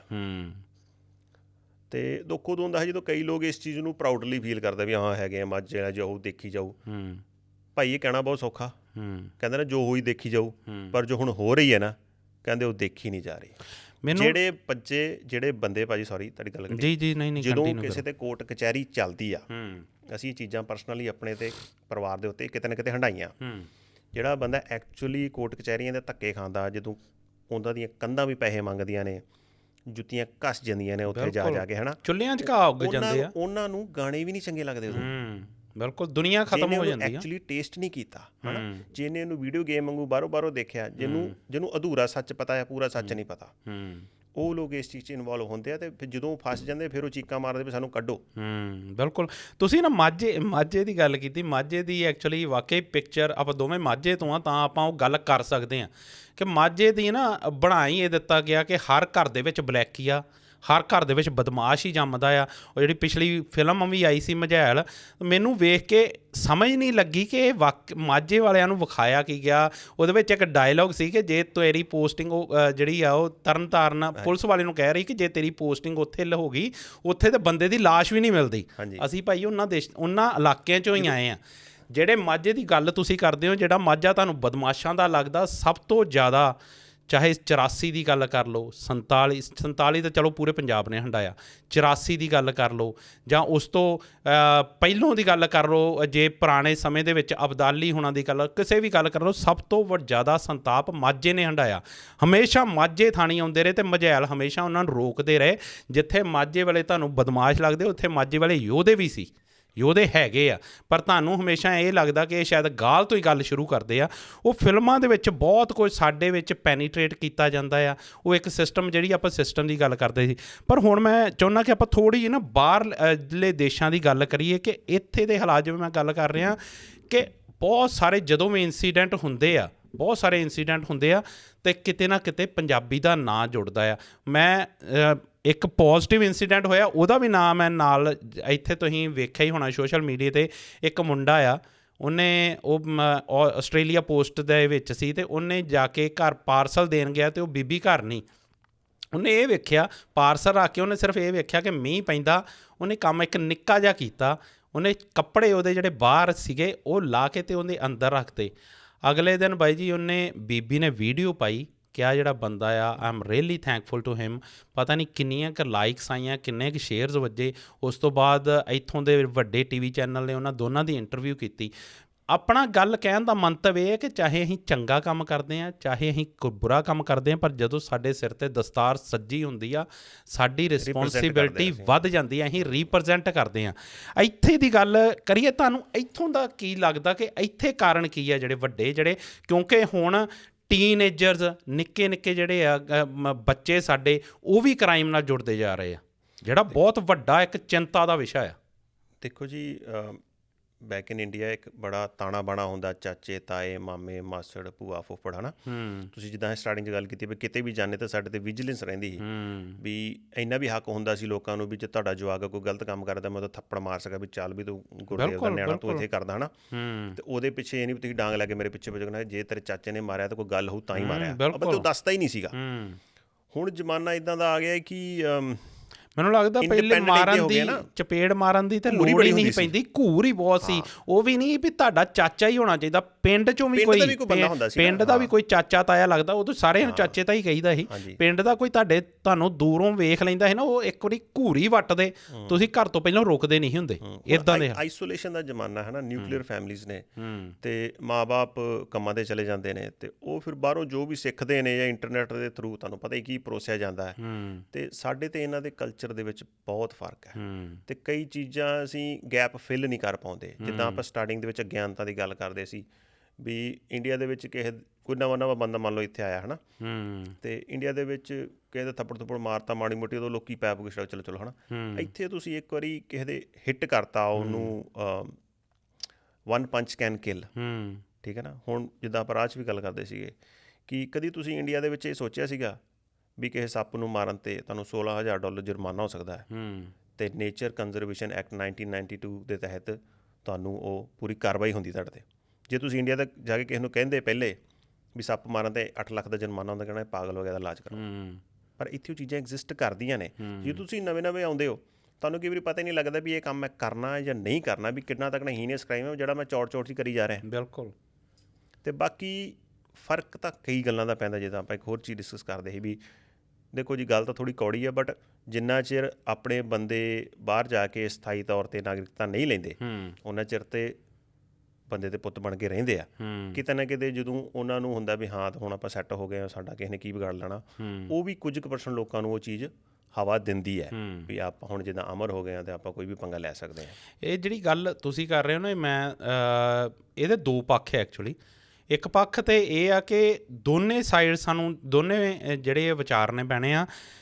ਇੱਕ ਤੇ ਇਹ ਆ ਜਿਹੜਾ ਇੰਟਰਨੈਸ਼ਨਲ ਸਟੂਡੈਂਟ ਬਾਹਰੋਂ ਆਉਂਦਾ, ਜਿੱਦਾਂ ਤੁਸੀਂ ਕਿਹਾ ਕਿ ਜਿੰਨਾ ਚਿਰ ਤੱਕ ਤੇ ਪੱਕੇ ਨਹੀਂ ਹੁੰਦੇ ਉਨੀ ਦੇਰ ਤੱਕ ਇਹ ਬਹੁਤ ਸ਼ਾਂਤ ਰਹਿੰਦੇ ਆ, ਪਰ ਜਦੋਂ ਪੱਕੇ ਹੁੰਦੇ ਉਦੋਂ ਪਰਵਾਹ ਨਹੀਂ ਕਰਦੇ। ਕਿਉਂਕਿ ਆਪਾਂ ਅੱਗੇ ਵੀ ਗੱਲ ਕਰਦੇ ਹੁੰਦੇ ਕਿ ਸਾਨੂੰ ਕਿਤੇ ਨਾ ਕਿਤੇ ਸਾਨੂੰ ਐਂ ਲੱਗਦਾ ਕਿ ਅਸੀਂ ਪੰਜਾਬੀ ਹਾਂ, ਸਾਨੂੰ ਕਿਸੇ ਚੀਜ਼ ਦਾ ਕੋਈ ਫਰਕ ਨਹੀਂ ਪੈਂਦਾ, ਅਸੀਂ ਆਪਣੇ ਆਪ ਨੂੰ ਕੈਰੀ ਉੱਦਾਂ ਕਰਦੇ ਹਾਂ। ਪਰ ਸਾਨੂੰ ਇਹ ਭੁੱਲ ਜਾਂਦਾ, ਸਾਨੂੰ ਇਹ ਭਈ ਜਿਹੜਾ ਇਹ ਹਥਿਆਰ ਜਾਂ ਤਲਵਾਰ ਦੀ ਸਾਨੂੰ ਸਿੱਖਿਆ ਗੁਰੂ ਸਾਹਿਬ ਨੇ ਦਿੱਤੀ, ਉਹ ਇਹ ਨਹੀਂ ਕਿਹਾ ਕਿ ਕਿਸੇ ਨੂੰ ਫੜ ਕੇ ਚਪੇੜਾ ਮਾਰੀ ਜਾਓ।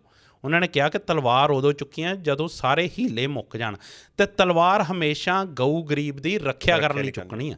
ਇਹ ਸਾਨੂੰ ਸਮਝਣਾ ਪੈਣਾ ਕਿ ਅਸੀਂ, ਕਿਉਂਕਿ ਹਰ ਜਿਹੜਾ ਕੌਮ ਹੁੰਦੀ ਆ ਉਹਦੇ ਵਿੱਚ ਬਹਾਦਰ ਹੁੰਦੇ ਆ, ਅਸੀਂ ਕੋਈ ਵੱਖਰੇ ਬਹਾਦਰ ਨਹੀਂ ਆ, ਸਾਰੇ ਹਰ ਕੌਮ ਦੇ ਵਿੱਚ ਯੋਧੇ ਹੋਏ ਆ, ਹਰ ਕੌਮ ਦੇ ਵਿੱਚ ਬਹਾਦਰ ਹੋਏ ਆ। ਇੱਕ ਨਾ ਗੱਲ ਹੋਰ ਸਮਝਣ ਦੀ ਲੋੜ ਆ, ਜਦੋਂ ਆਪਾਂ ਦਲੇਰੀ ਜਾਂ ਬਹਾਦਰੀ ਦੀ ਗੱਲ ਕਰਦੇ ਨੇ ਵੀ ਫਲਾਣੇ ਬੜੇ, ਦੇਖੋ ਹਰ ਜਗ੍ਹਾ ਮਾਲਵਾ ਮਾਝਾ ਦੁਆਬਾ ਹਰ ਜਗ੍ਹਾ ਸੂਰਮੇ ਪੈਦਾ ਹੋਏ ਆ, ਹੈ ਨਾ। ਜੇ ਉਹਦੀ ਅਸੀਂ ਗੱਲਾਂ ਕਰਨ ਲੱਗ ਜਾਈਏ ਤਾਂ ਬਹੁਤ ਲੰਬਾ ਟੌਪਿਕ ਚੱਲ ਜਾਏਗਾ, ਇਹ ਨਹੀਂ ਤਾਂ ਸਾਰੇ ਹੈਗੇ।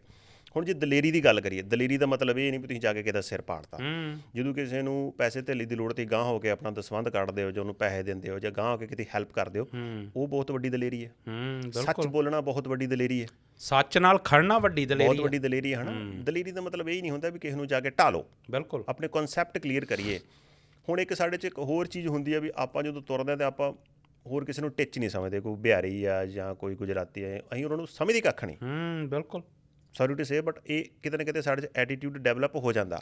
ਤੇ ਕਹਿੰਦੇ ਨੇ ਵੀ if you think you are born superior or inferior you are mentally sick. ਬਿਲਕੁਲ, ਉਹ ਮੈਂਟਲ ਸਿਕਨੈਸ ਦਾ ਇੱਕ ਸਟਾਰਟਿੰਗ ਪੁਆਇੰਟ ਬਣ ਜਾਂਦਾ ਵੀ ਨਾ ਤਾਂ ਕਿਸੇ ਨੂੰ ਆਪਣੇ ਨੂੰ ਮਾੜਾ ਸਮਝੋ ਤੇ ਨਾ ਹੀ ਕਿਸੇ ਨੂੰ ਚੰਗਾ ਸਮਝੋ। ਉਹੀ ਗੱਲ ਮੈਂ ਕਰ ਰਿਹਾ ਸੀ ਨਾ ਕਿ ਸਾਨੂੰ ਕਿਤੇ ਨਾ ਕਿਤੇ ਅਸੀਂ ਇਹ ਸਮਝਦੇ ਕਿ ਸ਼ਾਇਦ ਸਾਨੂੰ ਦੁਨੀਆ ਨੇ, ਪਰਮਾਤਮਾ ਨੇ ਕੋਈ ਵੱਖਰਾ ਹੀ ਢਾਂਚੇ 'ਚ ਬਣਾਇਆ ਵੀ ਇਹ ਸਾਨੂੰ ਕਿਸੇ ਚੀਜ਼ ਦੀ ਪਰਵਾਹ ਕੋਈ ਨਹੀਂ। ਸਾਨੂੰ ਇਹ ਘੱਟੋ ਘੱਟ ਜਿਹੜੀ ਗੱਲ ਤੁਸੀਂ ਕਰ ਰਹੇ ਹੋ ਪੱਕੇ ਹੋਣੇ, ਮੈਨੂੰ ਲੱਗਦਾ ਕਿ ਹੁਣ ਜਿਹੜੀ ਨਵੀਂ ਜਨਰੇਸ਼ਨ ਆ ਰਹੀ ਹੈ, ਸੌਰੀ ਟੂ ਸੇ ਗੁੱਸਾ ਲੱਗੂਗਾ, ਪਰ ਅਸੀਂ ਇਹ ਗੱਲਾਂ ਕਰਨ ਲਈ ਬੈਠੇ ਹਾਂ। ਤੁਸੀਂ ਜੋ ਕਮੈਂਟ ਕਰਨੇ ਆ, ਪਰ ਬੇਨਤੀ ਆ ਕਿ ਤਰਕ ਨਾਲ ਕਰਿਓ ਅਤੇ ਮਰਿਆਦਾ ਦੇ ਵਿੱਚ ਰਹਿ ਕੇ ਕਰਿਓ। ਹਾਂਜੀ, ਮੈਂ ਗੱਲ ਕਰ ਰਿਹਾ ਸੀ ਕਿ ਜਦੋਂ ਨਵੀਂ ਪੀੜ੍ਹੀ ਆਉਂਦੀ ਆ, ਮੈਨੂੰ ਲੱਗਦਾ ਕਿ ਹੁਣ ਤਾਂ ਇਹ ਵੀ ਵੇਟ ਨਹੀਂ ਕਰਦੇ ਕਿ ਅਸੀਂ PR ਹੋਣਾ ਕਿ ਨਹੀਂ ਹੋਣਾ, ਕਿਉਂਕਿ ਕਿਤੇ ਨਾ ਕਿਤੇ ਮੈਂਟੈਲਿਟੀ ਸਾਡੀ ਬਦਲੀ ਆ ਕਿ ਅਸੀਂ ਜਿਹੜੀ ਅਸੀਂ ਜਿੱਦਾਂ ਆਪਾਂ ਗਲੋਰੀਫਿਕੇਸ਼ਨ ਕਰਦੇ ਹਾਂ, ਇਹ ਈਜ਼ੀ ਮਨੀ ਨਾਲ ਵੀ ਜੋੜਿਆ ਜਾਂਦਾ। ਅਸੀਂ ਜਿਹੜੇ ਪਿੱਛੋਂ ਆਉਂਦੇ ਆ, ਕਈ ਵਾਰ ਮਜਬੂਰੀਆਂ ਵੀ ਹੁੰਦੀਆਂ ਕਿ ਸਾਡੇ ਪਿਓ ਦਾਦੇ ਨੇ ਆਪਣੀ ਜ਼ਮੀਨ ਗਹਿਣੇ ਰੱਖ ਕੇ ਭੇਜਿਆ ਹੁੰਦਾ। ਬਹੁਤ ਵਾਰ ਤਾਂ ਇੱਕ ਰਿਵਾਜ ਵੀ ਬਣ ਗਿਆ ਨਾ ਕਿ ਚਾਹੇ ਉੱਥੇ ਸਭ ਕੁਝ ਹੋਵੇ ਤਾਂ ਵੀ ਬਾਹਰ ਆਉਣਾ। ਉਹ ਜਦੋਂ ਇੱਥੇ ਆਉਂਦੇ ਆ ਨਾ, ਅਤੇ ਆਉਂਦਿਆਂ ਹੀ ਨਵੀਆਂ ਗੱਡੀਆਂ ਕਢਾਉਂਦੇ ਆ, ਵੱਡੇ ਵੱਡੇ ਘਰ ਲੈਂਦੇ ਆ, ਫਿਰ ਉਹ ਜਿਹੜੀ ਚੀਜ਼, ਉਸ ਚੀਜ਼ ਨੂੰ ਕੈਰੀ ਕਰਨਾ, ਉਸ ਚੀਜ਼ 'ਤੇ ਸਸਟੇਨ ਰਹਿਣਾ, ਉਹਦੇ ਲਈ ਈਜ਼ੀ ਮਨੀ ਜਿਹੜੀ ਆ ਉਹਨੂੰ ਵੀ ਇਸ ਤਰੀਕੇ ਨਾਲ ਜੋੜਿਆ ਜਾਂਦਾ। ਦੂਸਰੀ ਜਿਹੜੀ ਚੀਜ਼ ਹੈ, ਜਿਹੜੇ ਇੱਥੋਂ ਦੇ ਜੰਪ ਵਾਲੇ ਆ, ਇਹਨਾਂ ਨੇ ਕਹਿਣਾ ਕਈ ਵਾਰ ਇਹ ਹੁੰਦਾ ਕਿ ਇਹਨਾਂ ਨੂੰ ਵੀ ਇਹਦੇ ਵਿੱਚ ਵੀ ਰੈਟ ਰੇਸ ਦੀ, ਕਿ ਸ਼ਾਇਦ ਇਹਨਾਂ ਕੋਲ ਦੋ ਕੀ ਗੱਲਾਂ ਉਹ ਹੀ ਵਾਰ-ਵਾਰ ਕਰਦੇ। ਅਸੀਂ ਰੈਟ ਰੇਸ ਦੀ ਗੱਲ ਤਾਂ ਕਰਦੇ ਹਾਂ ਜੱਸੀ ਬਈ, ਕਿਉਂਕਿ ਇਹ ਐਡਾ ਵੱਡਾ ਕਾਰਨ ਆ ਕਿ ਬਹੁਤ ਸਾਰੀਆਂ ਜਿਹੜੀਆਂ ਚੀਜ਼ਾਂ ਆ ਉਹਨੂੰ ਜਿਹੜਾ ਜਨਮ ਦਿੰਦਾ ਆ। ਕਿਉਂਕਿ ਜਦੋਂ 12 ਸਾਲ ਤੋਂ ਲੈ ਕੇ 18 ਸਾਲ ਤੱਕ ਦੀ ਉਮਰ ਹੁੰਦੀ ਹੈ ਨਾ, ਉਹ ਜਦੋਂ ਬੂਟਾ ਹੁੰਦਾ, ਜਿਵੇਂ ਮਾਨ ਸਾਹਿਬ ਨੇ ਕਿਹਾ ਕਿ ਦੁੱਧ ਪੁੱਤ ਵਿਗੜਦੇ ਆ, ਜਿਹੜੇ ਦੁੱਧ ਪੁੱਤ ਮਾਨਸਿਆਂ ਨਿਗਰਾਨੀ ਚਾਹੁੰਦੇ ਆ। 12 ਤੋਂ ਲੈ ਕੇ 18 ਸਾਲ ਤੱਕ ਸਾਨੂੰ ਪੂਰੀ ਜਿੱਦਾਂ ਵਿਜੀਲੈਂਟ ਨਜ਼ਰ ਰੱਖਣੀ ਚਾਹੀਦੀ ਆਪਣੇ ਬੱਚੇ 'ਤੇ ਕਿ ਕੀ ਕਰਦਾ ਆ। ਇਹ ਨਹੀਂ ਕਿ ਸਾਨੂੰ ਬੱਚੇ 'ਤੇ ਭਰੋਸਾ ਨਹੀਂ, ਪਰ ਉਹ ਇੱਕ ਉਮਰ ਇੱਦਾਂ ਦੀ ਹੈ ਕਿ ਡੋਲਣ ਵਾਲੀ। ਪਰ ਅਸੀਂ ਵੱਡੇ ਘਰਾਂ ਦੀ ਰੇਸ ਦੇ ਵਿੱਚ, ਦੂਜੇ ਨੂੰ ਹਰਾਉਣ ਦੀ ਰੇਸ ਦੇ ਵਿੱਚ, ਸ਼ਰੀਕ ਨੂੰ ਸਾੜਨ ਦੀ ਰੇਸ ਦੇ ਵਿੱਚ ਪੈ ਜਾਂਦੇ ਆ। ਉਹ ਵੀ ਇੱਕ ਬਹੁਤ ਵੱਡਾ ਕਾਰਨ ਮੈਨੂੰ ਲੱਗਦਾ ਕਿ ਇੱਥੇ ਜਿਹੜਾ ਸਾਡੇ ਬੱਚੇ ਕ੍ਰਾਈਮ ਵੱਲ ਜਾਂਦੇ ਆ। ਦੇਖੋ ਵੀਰੇ, ਪਹਿਲੀ ਗੱਲ ਮੈਂ ਤੁਹਾਨੂੰ ਇਹ ਦੱਸਦਾ ਵੀ ਜਿਹੜੇ ਆਪਾਂ ਕਮੈਂਟਸ ਦੀ ਗੱਲ ਕਰਦੇ ਹਾਂ, ਜਿਹਦਾ ਆਪਾਂ ਸਟਾਰਟਿੰਗ 'ਚ ਗੱਲ ਕੀਤੀ, ਇਹ ਉਹ 5% ਜਿੰਨਾ ਕਰਕੇ ਬਿਲਕੁਲ ਸਾਡੀ ਬਦਨਾਮੀ ਹੁੰਦੀ ਲੱਗਦਾ ਕਿ ਆਪਾਂ ਨੂੰ ਪ੍ਰਭਾਵ ਨਹੀਂ ਕਰਨੀ ਚਾਹੀਦੀ। ਜਿਹੜੇ ਬਾਕੀ 5% ਨੇ ਉਹ ਸਾਡੇ ਨਾਲ ਪਹਾੜ ਬਣ ਕੇ ਖਲੋਣਗੇ ਤੇ 90% ਐਜ਼ ਯੂਜੂਅਲ ਰਿਐਕਟ ਨਹੀਂ ਕਰਨਗੇ। ਤੁਸੀਂ ਦੇਖ ਲਿਓ ਵੀ 100 1000 ਵਿਊ ਹੁੰਦਾ, ਕਮੈਂਟ ਸਿਰਫ 5-10 ਹੀ ਹੁੰਦੇ ਨੇ। ਬਿਲਕੁਲ, ਉਹ ਤੋਂ ਇਹ ਚੀਜ਼ ਡਿਫਾਈਨ ਹੋ ਜਾਂਦੀ ਹੈ। ਜਿਹੜੀ ਤੁਸੀਂ ਗੱਲ ਕੀਤੀ ਵੀ ਜਿਹੜੇ ਇੱਥੋਂ ਦੇ ਬੱਚੇ ਨੇ, ਇਹ 'ਚ ਦੇਖੋ ਜਿੱਦਾਂ ਡਿਜੀਟਲ ਡਰੱਗਸ ਨੇ। ਹੁਣ ਕਈ ਗੱਲਾਂ ਜਿਹੜੀਆਂ ਤੁਸੀਂ ਸਾਇੰਸ ਦੇ ਨਾਲ ਜੁੜੀਆਂ, ਉਹਨਾਂ ਨੂੰ ਤੁਸੀਂ ਨਕਾਰ ਨਹੀਂ ਸਕਦੇ, ਜਿਹੜੀਆਂ ਅਸੀਂ ਵੀ ਕਿਤਾਬਾਂ ਦੇ ਵਿੱਚ ਪੜ੍ਹੀਆਂ ਨੇ, ਕਿ ਜਦੋਂ ਬੱਚਾ ਸਾਰਾ ਦਿਨ TV ਦੇਖ ਰਿਹਾ ਅਤੇ ਉਹਦੇ ਸਾਹਮਣੇ ਵੀਡੀਓਜ਼ ਘੁੰਮ ਰਹੀਆਂ ਤਾਂ ਉਹਦੇ ਮਾਈਂਡ ਕੋਈ ਪਿਕਚਰ ਨਹੀਂ ਬਣ ਰਹੀ। ਪਿਕਚਰ ਨਹੀਂ ਬਣ ਰਹੀ ਤਾਂ ਉਹਦਾ ਮਾਈਂਡ ਲੇਜ਼ੀ ਹੋ ਗਿਆ। ਹੁਣ ਜਿੱਦਾਂ ਮੰਨ ਲਓ ਮੈਂ ਤੁਹਾਨੂੰ ਕੋਈ ਸਟੋਰੀ ਸੁਣਾਉਣਾ ਵੀ ਮੈਂ ਉੱਥੇ ਗਿਆ, ਮੈਂ ਆਹ ਚੀਜ਼ ਚੁੱਕੀ, ਇੱਧਰ ਨੂੰ ਮੁੜ ਗਿਆ, ਦਿਮਾਗ ਦੇ ਵਿੱਚ ਇੱਕ ਫਿਲਮ ਚੱਲਦੀ ਹੈ, ਪਿਕਚਰਸ ਬਣਦੀਆਂ ਨੇ। ਇਹਦੀ ਇੱਕ ਐਗਜ਼ਾਮਪਲ ਮੈਂ ਲਾਸਟ ਟਾਈਮ ਦੇਖੀ, ਵੀ ਹੈਵ ਅ ਪ੍ਰੋਬਲਮ, ਗੰਦੀ ਪਿਕਚਰ ਬਣਦੀ ਦਿਮਾਗ ਦੇ ਵਿੱਚ, ਡਰਾਉਣੀ। ਵੀ ਹੈਵ ਅ ਚੈਲੰਜ, ਬਹੁਤ ਸੋਹਣੀ ਪਿਕਚਰ ਬਣਦੀ, ਬੰਦੀ ਜੋਸ਼ ਆ ਜਾਂਦਾ, ਗੱਲ ਸੇਮ ਕਰਨੀ। ਜਿੰਨੇ ਚਿਰ ਮਾਈਂਡ ਪਿਕਚਰਸ ਨਹੀਂ ਬਣਾਉਂਦਾ ਉਨੇ ਚਿਰ ਮਾਈਂਡ ਡਿਵੈਲਪ ਨਹੀਂ ਹੁੰਦਾ। ਸਾਰਾ ਦਿਨ TV ਚੱਲ ਰਿਹਾ, ਵੀਡੀਓ ਗੇਮ ਚੱਲ ਰਹੀ ਹੈ, ਦਿਮਾਗ ਨੂੰ ਕੁਛ ਕਰਨ ਦੀ ਲੋੜ ਨਹੀਂ, ਵੀਡੀਓ ਬਣੀ ਬਣਾਈ ਆ ਰਹੀ ਹੈ, ਤੇ ਬੰਦੇ ਤਾਂ ਡਲ ਹੋਣੀ ਹੈ। ਜਿੱਦਾਂ ਕਹਿੰਦੇ ਫੋਨ ਸਮਾਰਟ ਹੁੰਦੇ ਜਾ ਰਹੇ ਤੇ ਬੰਦੇ ਡੰਮ ਹੁੰਦੇ ਜਾਂਦੇ ਨੇ। ਇਹ ਵੀ ਇੱਕ ਮੁੱਖ ਕਾਰਨ ਆ, ਆਈਸੋਲੇਸ਼ਨ ਤੇ ਟੈਕਨੋਲੋਜੀ 'ਤੇ ਡਿਪੈਂਡ ਕਰਨਾ, ਡਿਜੀਟਲ ਟਰੱਕਸ ਦੇ ਵਿੱਚ ਰੁੜ ਜਾਣਾ। ਪਰ ਫਿਰ ਰੌਲਾ ਤਾਂ ਉਹੋ ਹੀ ਆ, ਆਪਾਂ ਜਿਹੜੀ ਉਹ ਚੀਜ਼ 'ਚ ਜਿੱਦਾਂ ਆਪਾਂ ਗੱਲ ਕਰ ਰਹੇ ਹਾਂ ਕਿ ਬੱਚੇ ਨੂੰ ਛੱਡਤਾ ਇਕੱਲਾ ਆਈਸੋਲੇਸ਼ਨ ਦੇ ਵਿੱਚ, ਚਾਹੇ ਉਹਦੇ ਸਾਹਮਣੇ ਫਿਲਮਾਂ ਆ ਰਹੀਆਂ, ਚਾਹੇ ਉਹ ਵਾਇਲੈਂਸ ਦੇਖ ਰਿਹਾ, ਜਾਂ ਜਦੋਂ ਕਿਉਂਕਿ ਘਰ ਦੇ ਵਿੱਚ ਉਹਦੇ ਕੋਲ ਬਹਿਣ ਵਾਲਾ ਕੋਈ ਨਹੀਂ, ਮਾਂ ਬਾਪੂ ਜਿਹੜੇ ਆ ਉਹ ਕੰਮਾਂ 'ਤੇ ਲੱਗੇ ਆ, ਜੇ ਮਾਤਾ ਆਉਂਦੀ ਆ ਤੇ ਬਾਪੂ ਤੁਰ ਜਾਂਦਾ ਆ, ਉਹਦੇ ਕੋਲ 5-7 ਟਰੱਕ ਅਗਲੀ ਸਾਲ ਉਹਨੇ ਹੋਰ ਪਾਉਣੇ ਆ। ਅਸੀਂ ਕਿਸੇ ਦੀ ਤਰੱਕੀ ਦੇ ਖਿਲਾਫ ਨਹੀਂ ਹੈਗੇ, ਪਰ ਇਹ ਚੀਜ਼ ਸਮਝੋ ਕਿ ਬਹੁਤ ਵੱਡੀ ਜੜ ਆ, ਬਹੁਤ ਮੁਸੀਬਤਾਂ ਦੀ ਜੜ ਆ, ਕਿਉਂਕਿ ਤੁਸੀਂ ਮਿਲੀਅਨਸ ਬਿਲੀਅਨਸ ਡਾਲਰਸ ਕਮਾਓ, ਵੱਡੇ ਵੱਡੇ ਮਹਿਲ ਖੜੇ ਕਰੋ, ਪਰ ਜਦੋਂ ਉਹ ਮਹਿਲ ਖੜੇ ਕਰਨ ਵਾਲਿਆਂ ਦੇ ਵਿੱਚ ਰਹਿਣ ਵਾਲਾ ਕੋਈ ਨਹੀਂ ਨਾ ਹੁੰਦਾ, ਉਦੋਂ ਬੰਦਾ ਅੱਖਾਂ ਦੇ ਵਿੱਚ ਘਸੁੰਨ ਦੇ ਕੇ ਰੋਂਦਾ। ਸਾਨੂੰ ਉਹ ਜਿਹੜੀ ਜੜ ਆ ਨਾ, ਉਹ ਸਮਝਣ ਦੀ ਲੋੜ ਆ ਕਿ ਜਿੱਥੇ ਕੰਮ ਕਰਨਾ ਆ, ਬੈਲੈਂਸ, ਪੈਸਾ ਜ਼ਰੂਰੀ, ਉੱਥੇ ਔਲਾਦ ਉਹਦੇ ਨਾਲੋਂ ਵੀ ਜ਼ਿਆਦਾ ਜ਼ਰੂਰੀ ਆ। ਕਿਉਂਕਿ ਜੇ ਹੁਣ ਦੇ ਆਪਾਂ ਇੰਸੀਡੈਂਟ ਵੇਖੀਏ, ਨਿੱਕੇ ਨਿੱਕੇ ਜਿਹੇ ਬੱਚੇ ਜਿਹੜੇ ਆ ਉਹ, ਮੈਂ ਇੱਕ ਰਿਪੋਰਟ ਸੁਣ ਰਿਹਾ ਸੀ, ਕੈਨੇਡਾ ਦੀ ਆ ਸ਼ਾਇਦ, ਕਿ 12 14 ਸਾਲ ਦੇ ਬੱਚਿਆਂ ਕੋਲ ਗਨਜ਼ ਆ, ਪਿਕਅਪ ਟਰੱਕਸ ਆ, ਉਹ ਜਿਹੜੇ ਆ ਉਹ ਆਉਂਦੇ ਆ, ਜੇ ਕਿਸੇ ਨਾਲ ਲੜਦੇ ਆ ਤਾਂ ਉਹ ਸਿੱਧਾ ਪਿਸਤੌਲ ਕੱਢਦੇ ਆ, ਗੋਲੀ ਚਲਾਉਂਦੇ ਆ। ਦੇਖੋ ਗੱਲ ਫਿਰ ਉਹੀ ਅਗਿਆਨਤਾ ਦਾ, ਜਿਹੜਾ ਗਿਆਨ ਦਾ ਭੁਲੇਖਾ ਨਾ, ਉਹਨਾਂ ਨੂੰ ਪਤਾ ਨਹੀਂ, ਉਹਨਾਂ ਨੂੰ ਲੱਗਦਾ ਕਿ ਆਪਾਂ ਇਸ ਚੀਜ਼ ਤੋਂ ਨਿਕਲ ਜਾਵਾਂਗੇ, ਕਿਸੇ ਦੇ ਵੱਧ ਘੱਟ ਲੱਗ ਗਈ, ਬੰਦਾ ਕੋਈ ਇਸ ਜਹਾਨੋਂ ਤੁਰ ਗਿਆ, ਤੇ ਉਹ ਸਾਰੀ ਇੱਕ ਹੀਨੀਅਸ ਕ੍ਰਾਈਮ ਦੇ ਵਿੱਚ ਚੇਂਜ ਹੋ ਜਾਣੀ, ਉਹਨਾਂ ਦੀ ਲਾਈਫ ਮਿੰਟ ਦੇ ਵਿੱਚ ਫਿਨਿਸ਼ ਹੋ ਜਾਣੀ। ਪਰ ਘਰਦਿਆਂ ਦਾ ਮੇਨ ਰੋਲ ਹੈ। ਗੱਲ ਤੇ ਉਹੀ ਆ ਨਾ ਵੀ ਚਲੋ ਉਹ ਤੇ ਜੋ ਕੁਛ ਉਹਦੇ ਨਾਲ ਹੋਊਗਾ, ਪਰ ਮਾਂ ਪਿਓ ਦੇ ਸਾਹਮਣੇ ਉਹ ਪਿਕਅਪ ਟਰੱਕ 'ਚ ਆਉਂਦਾ ਹੋਊਗਾ, ਮਾਂ ਪਿਓ ਦੇ। ਦੇਖੋ ਇਹ ਤੇ ਇੱਕ ਦਿਨ ਦੇ ਵਿੱਚ ਤੇ ਸਾਰਾ ਕੁਛ ਹੋ ਨਹੀਂ ਗਿਆ। ਬਿਲਕੁਲ ਠੀਕ ਹੈ ਨਾ। ਇੱਕ ਕੰਸਿਸਟੈਂਟ ਇਗਨੋਰੈਂਸ ਹੈ ਵੀ ਤੁਹਾਡਾ ਬੱਚਾ ਲੇਟ ਆ ਰਿਹਾ, ਦਰਵਾਜ਼ਾ ਬੰਦ ਕਰ ਰਿਹਾ। ਇੱਕ ਤਾਂ ਘਰ ਦੇ ਵਿੱਚ ਓਪਨ ਡੋਰ ਪੋਲਿਸੀ ਰੱਖੋ। ਬਿਲਕੁਲ। ਬੱਚੇ ਨੂੰ ਇਹ ਡਰ ਹੋਵੇ ਵੀ ਮੇਰਾ ਮਾਂ ਪਿਓ ਕਦੀ ਵੀ ਦਰਵਾਜ਼ਾ ਖੋਲ੍ਹ ਕੇ ਅੰਦਰ ਆ ਸਕਦਾ। ਜੇ ਉਹ ਕਦੀ ਵੀ ਆਪਣਾ ਰੂਮ ਲੌਕ ਕਰਦਾ, ਉਹਨੂੰ ਕਹੋ ਵੀ ਅੱਜ ਤੋਂ ਬਾਅਦ ਇਹ ਕੰਮ ਨਹੀਂ ਹੋਣਾ ਚਾਹੀਦਾ। ਜੇ ਤੂੰ ਦੁਬਾਰਾ ਕੀਤਾ, ਤੇਰਾ ਲੈਪਟਾਪ 1 ਵੀਕ ਲਈ ਬੈਨ। ਦੇਖੋ ਜੀ, ਕਹਿੰਦੇ ਨਾ, your son will follow your example, he will not follow your advice. ਤੁਸੀਂ ਉਹਦੇ ਸਾਹਮਣੇ ਲੈ ਕੇ ਕਿਤਾਬ ਰੋਜ਼ ਪੜ੍ਹੋ, ਉਹ ਵੀ ਕਿਤੇ ਨਾ ਕਿਤੇ ਕਿਤਾਬ ਮੰਗੇਗਾ। ਤੁਸੀਂ ਰੋਜ਼ ਜਿੰਮ ਜਾਓ, ਉਹ ਵੀ ਕਿਤੇ ਨਾ ਕਿਤੇ ਤੁਹਾਨੂੰ ਕਹੇਗਾ ਮੈਂ ਵੀ ਚੱਲਦਾ ਤੁਹਾਡੇ ਨਾਲ, ਹੈ ਨਾ। ਮੈਂ ਇਹ ਗੱਲ ਕਲੀਅਰ ਕਰ ਦਾਂਗੇ, ਅਸੀਂ ਬਾਲੇ ਕੋਈ ਸੱਚੇ ਸੁੱਚੇ ਨਹੀਂ ਜਿਹੜੇ, ਪਰ ਮੈਂ ਗੱਲ ਕਰ ਰਿਹਾ ਕਿ ਜੋ ਚੀਜ਼ਾਂ ਸੁਸਾਇਟੀ ਦੇ ਵਿੱਚ ਹੁੰਦੀਆਂ, ਅਸੀਂ ਵੀ ਤੁਹਾਡੇ ਵਿੱਚੋਂ ਹੀ ਹਾਂ। ਸੋ ਗੱਲ ਇਹ ਆ ਕਿ ਸਾਨੂੰ ਆਪਣੇ ਬੱਚਿਆਂ ਨਾਲ ਬੈਲੈਂਸ ਬਣਾਉਣ ਦੀ ਲੋੜ ਆ। ਪੈਸਾ ਵੀ ਜ਼ਰੂਰੀ ਆ, ਪਰ ਬੱਚੇ ਸਾਡੇ, ਉਹਦੇ ਨਾਲ ਵੀ ਅਸਲੀ ਵੈਲਥ ਸਾਡੀ ਬੱਚੇ ਆ। ਇਹਨਾਂ ਨੂੰ ਸਾਂਭ ਲਿਆ ਤਾਂ ਸਾਡੀ ਪੀੜ੍ਹੀ ਆ, ਜਿਹੜੀ ਆਉਣ ਵਾਲੀ ਪੀੜ੍ਹੀ ਜਾਂ ਸਾਡਾ ਜਿਹੜਾ ਕੱਲ੍ਹ ਆ, ਉਹ ਸੁਰੱਖਿਅਤ ਹੋਊਗਾ। ਵੀ ਆਪਾਂ ਹੁਣ ਇਹਨੂੰ ਨਾ ਸਮਰਾਈਜ਼, ਕਿਉਂਕਿ ਇਹ ਜਿਹੜਾ ਵਿਸ਼ਾ ਨਾ ਬਹੁਤ ਬਹੁਤ ਵੱਡਾ, ਓਵਰਡੋਜ਼ ਨਾ ਹੋ ਜੇ, ਇੱਕ ਐਪੀਸੋਡ ਦੇ ਵਿੱਚ ਸਮੇਟਣ ਵਾਲਾ ਨੀਗਾ। ਅਸੀਂ ਵਾਰ-ਵਾਰ ਇਹਦੇ ਤੇ ਗੱਲ ਕਰਦੇ ਰਹਿਣਾ ਆ। ਤੁਸੀਂ ਵੀ ਜੇ ਕੋਈ ਕਮੈਂਟ ਕਰ ਸਕੋ, ਕੋਈ ਰੀਜ਼ਨ ਦੱਸ ਸਕੋ ਕਿ ਅਸਲ ਦੇ ਵਿੱਚ ਤੁਹਾਨੂੰ ਕੀ ਲੱਗਦਾ ਕਿ ਸਾਡੇ ਬੰਦੇ ਜਿਹੜੇ ਆ ਪੰਜਾਬੀ ਜਿਹੜੇ ਆ, ਚਾਹੇ ਉਹ ਬੱਚਿਆਂ ਦੀ ਗੱਲ ਕਰੀਏ, ਚਾਹੇ ਵੱਡਿਆਂ ਦੀ ਗੱਲ ਕਰੀਏ, ਕ੍ਰਾਈਮ ਵੱਲ ਦਿਨੋਂ ਦਿਨ ਕਿਉਂ ਜਾ ਰਹੇ ਆ। ਜੇ ਤੁਹਾਨੂੰ ਜਿਹੜਾ ਵੀ ਕਾਰਨ ਲੱਗਦਾ, ਉਹ ਕਮੈਂਟਸ ਦੇ ਵਿੱਚ ਜ਼ਰੂਰ ਕਰਿਓ। ਜੱਸੀ ਬਾਈ ਜਾਣ ਤੋਂ ਪਹਿਲਾਂ ਕੋਈ ਗੱਲ, ਸੋਲਿਊਸ਼ਨ ਵੀ ਜ਼ਰੂਰ ਦੱਸ ਕੇ ਜਾਈਏ। ਸੋਲਿਊਸ਼ਨ ਇਹ ਹੈ ਵੀ ਬੱਚਿਆਂ ਦੇ ਉੱਤੇ ਆਪਾਂ ਵਿਜੀਲੈਂਸ ਰੱਖੀਏ, ਠੀਕ ਹੈ ਨਾ।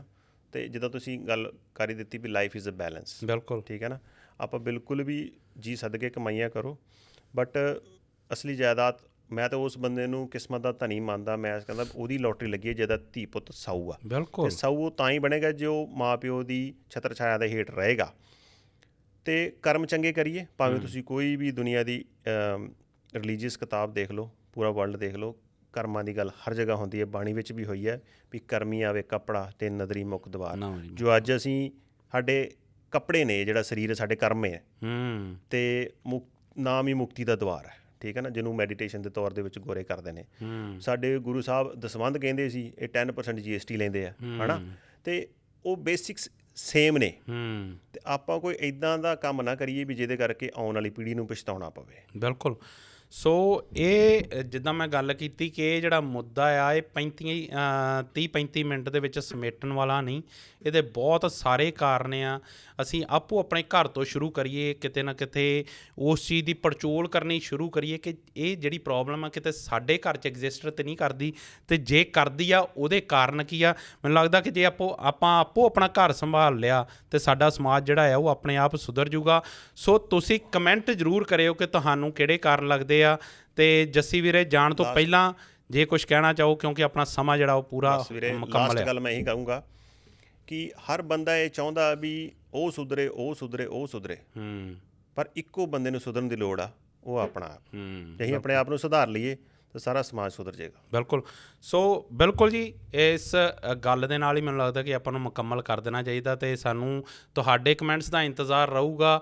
ਸੱਭਿਅਕ ਕਮੈਂਟਸ ਜਿਹੜੇ ਹੋਣਗੇ, ਸੱਭਿਅਕ ਭਾਸ਼ਾ 'ਚ ਕਮੈਂਟਸ ਹੋਣਗੇ, ਉਹਨਾਂ ਨੂੰ ਅਸੀਂ ਜਿਹੜੇ ਆ ਉਹ ਅਸੀਂ ਡਿਸਕਸ ਵੀ ਕਰਾਂਗੇ, ਉਹਦੇ ਗੱਲਬਾਤ ਕਰਾਂਗੇ। ਅਤੇ ਜੱਸੀ ਵੀਰੇ ਤੁਹਾਡਾ ਗੱਲਬਾਤ ਕਰਨ ਲਈ ਬਹੁਤ ਬਹੁਤ ਧੰਨਵਾਦ। ਤੁਹਾਨੂੰ ਆਵਾਜ਼ ਦੁਬਾਰਾ ਮਾਰਦੇ ਰਹਾਂਗੇ ਕਿਉਂਕਿ ਇਹ ਵਿਸ਼ੇ ਬਹੁਤ ਵੱਡੇ ਆ ਅਤੇ ਐਡੀ ਛੇਤੀ ਸੁਲਝਣ ਵਾਲੇ ਨਹੀਂ। ਸੋ ਬਹੁਤ ਬਹੁਤ ਧੰਨਵਾਦ। ਜ਼ਰੂਰ। ਸਤਿ ਸ਼੍ਰੀ ਅਕਾਲ ਜੀ ਸਾਰਿਆਂ ਨੂੰ। ਸਤਿ ਸ਼੍ਰੀ ਅਕਾਲ।